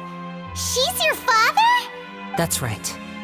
And since we're here, I was wondering, would you mind hearing a story? It's about my past. Back when our parents first died, Lynette and I were left wandering the streets. To survive, I took to surreptitiously observing an older street performer who did magic. It took me several days to figure out how he pulled off his amazing tricks. I took my sister through several streets until we found a crowded corner, and we began to perform magic tricks there. To my surprise, we proved to be pretty popular, and we could at least stop worrying about where our next meal would come from for a time. But I didn't want my sister to remain a street rat together with me forever. Before long, an aristocrat came to me and claimed that he wished to take us in after watching my performances. So you went from orphans to nobility just like that? That was how we felt at first too. As if fate was on our side and we could say goodbye to those painful days. But I gradually discovered that while we were called foster children, he was really after my talent for magic tricks. He would constantly take me to all sorts of banquets to garner attention, which he would then use to expand his social circles. That doesn't seem too bad either. Better than roaming the streets at any rate. It took a while for me to realize just how dark his heart really was. After one particular performance at a banquet, I discovered that Lynette was not on the same return vehicle as me. I waited a long time after we returned home, but she did not come back. I went to that noble's bedroom and asked him about her whereabouts. The answer he gave me was, she caught the eye of the most eminent person at the banquet, so I sent her over as a gift. I mean, you'll be able to perform your magic regardless of who your assistant is, yes? Oh no. So he was gonna... But wouldn't Fontaine's laws deal with such people? As far as outsiders are concerned, this is a relationship akin to adoption or foster care, and they have their ways of escaping the eye of the law. I managed to ferret out the location of the mansion of that so-called eminent person and hurried through the night. But by the time I leaped over the walls, avoided the guards, and made my way in, all I saw was the moonlit ground covered in blood, and the knave standing there in the darkness. So, she'd already taken care of that guy. That's right. She had rescued my sister before she could come to any harm, and had even discovered several girls hidden in a basement, all of them orphans. Father, the knave, might have seen something in me, and so she made me an offer. The House of the Hearth welcomes you, for your interests align with ours. Here, none will ever betray you. Indeed, betrayal shall never be permitted here. I was hesitant to trust her. I mean, I had just been betrayed by nobles. But she was also quick to destroy the noble who had taken us in at first, giving us back our freedom. Oh, so that's how the two of you joined the House of the Hearth. She has her own plans. She has gained permission from the Tsaritsa to first use the Gnosis' power once she obtains it. She plans to use it to find a way to break the prophecy and save Fontaine. So, she believes in that prophecy too? That's right. The whole House of the Hearth is currently working to combat that crisis. Today's case has also proven that people from Fontaine can indeed dissolve into some sort of water, thus further supporting the prophecy.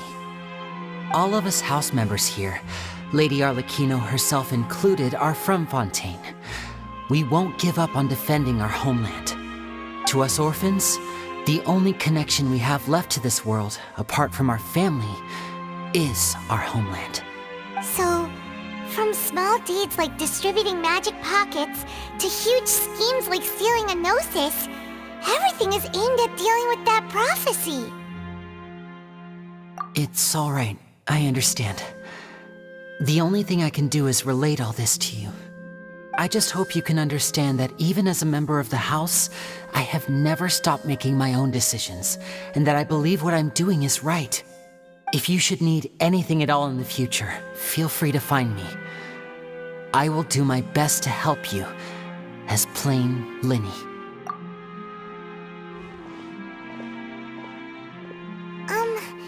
Bye, Lyney!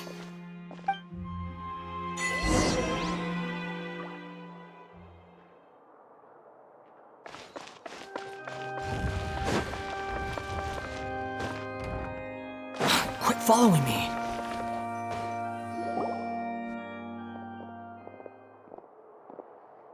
Hey there!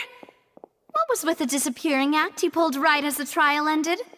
Were you looking for us, Navia? Well, this whole thing isn't exactly over, is it?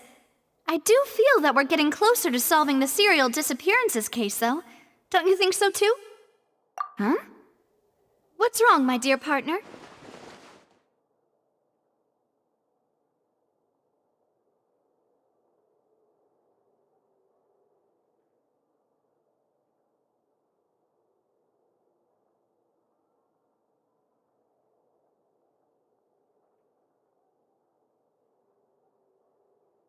Besides, are you sure we're the ones who can crack a case that's been cold for decades now?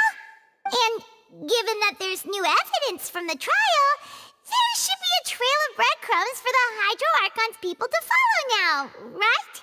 Ah. I see. Well, I won't lie. I'm a little shocked to hear that from you. But I suppose you are just travelers who have only arrived in Fontaine after all. Sorry. I might have been too presumptuous. Don't say that, Navia. Ah, and we were having so much fun investigating with you, too. It was like having new waters flowing into a stagnant mire, causing new hope to spring forth, and the reflection in the murk to become clearer. Sorry about that. I'm a bit prone to nostalgia. Don't mind me. Wait, shall we have a farewell meal? You know, to commemorate our time as partners? Huh? Do we really need to get that formal?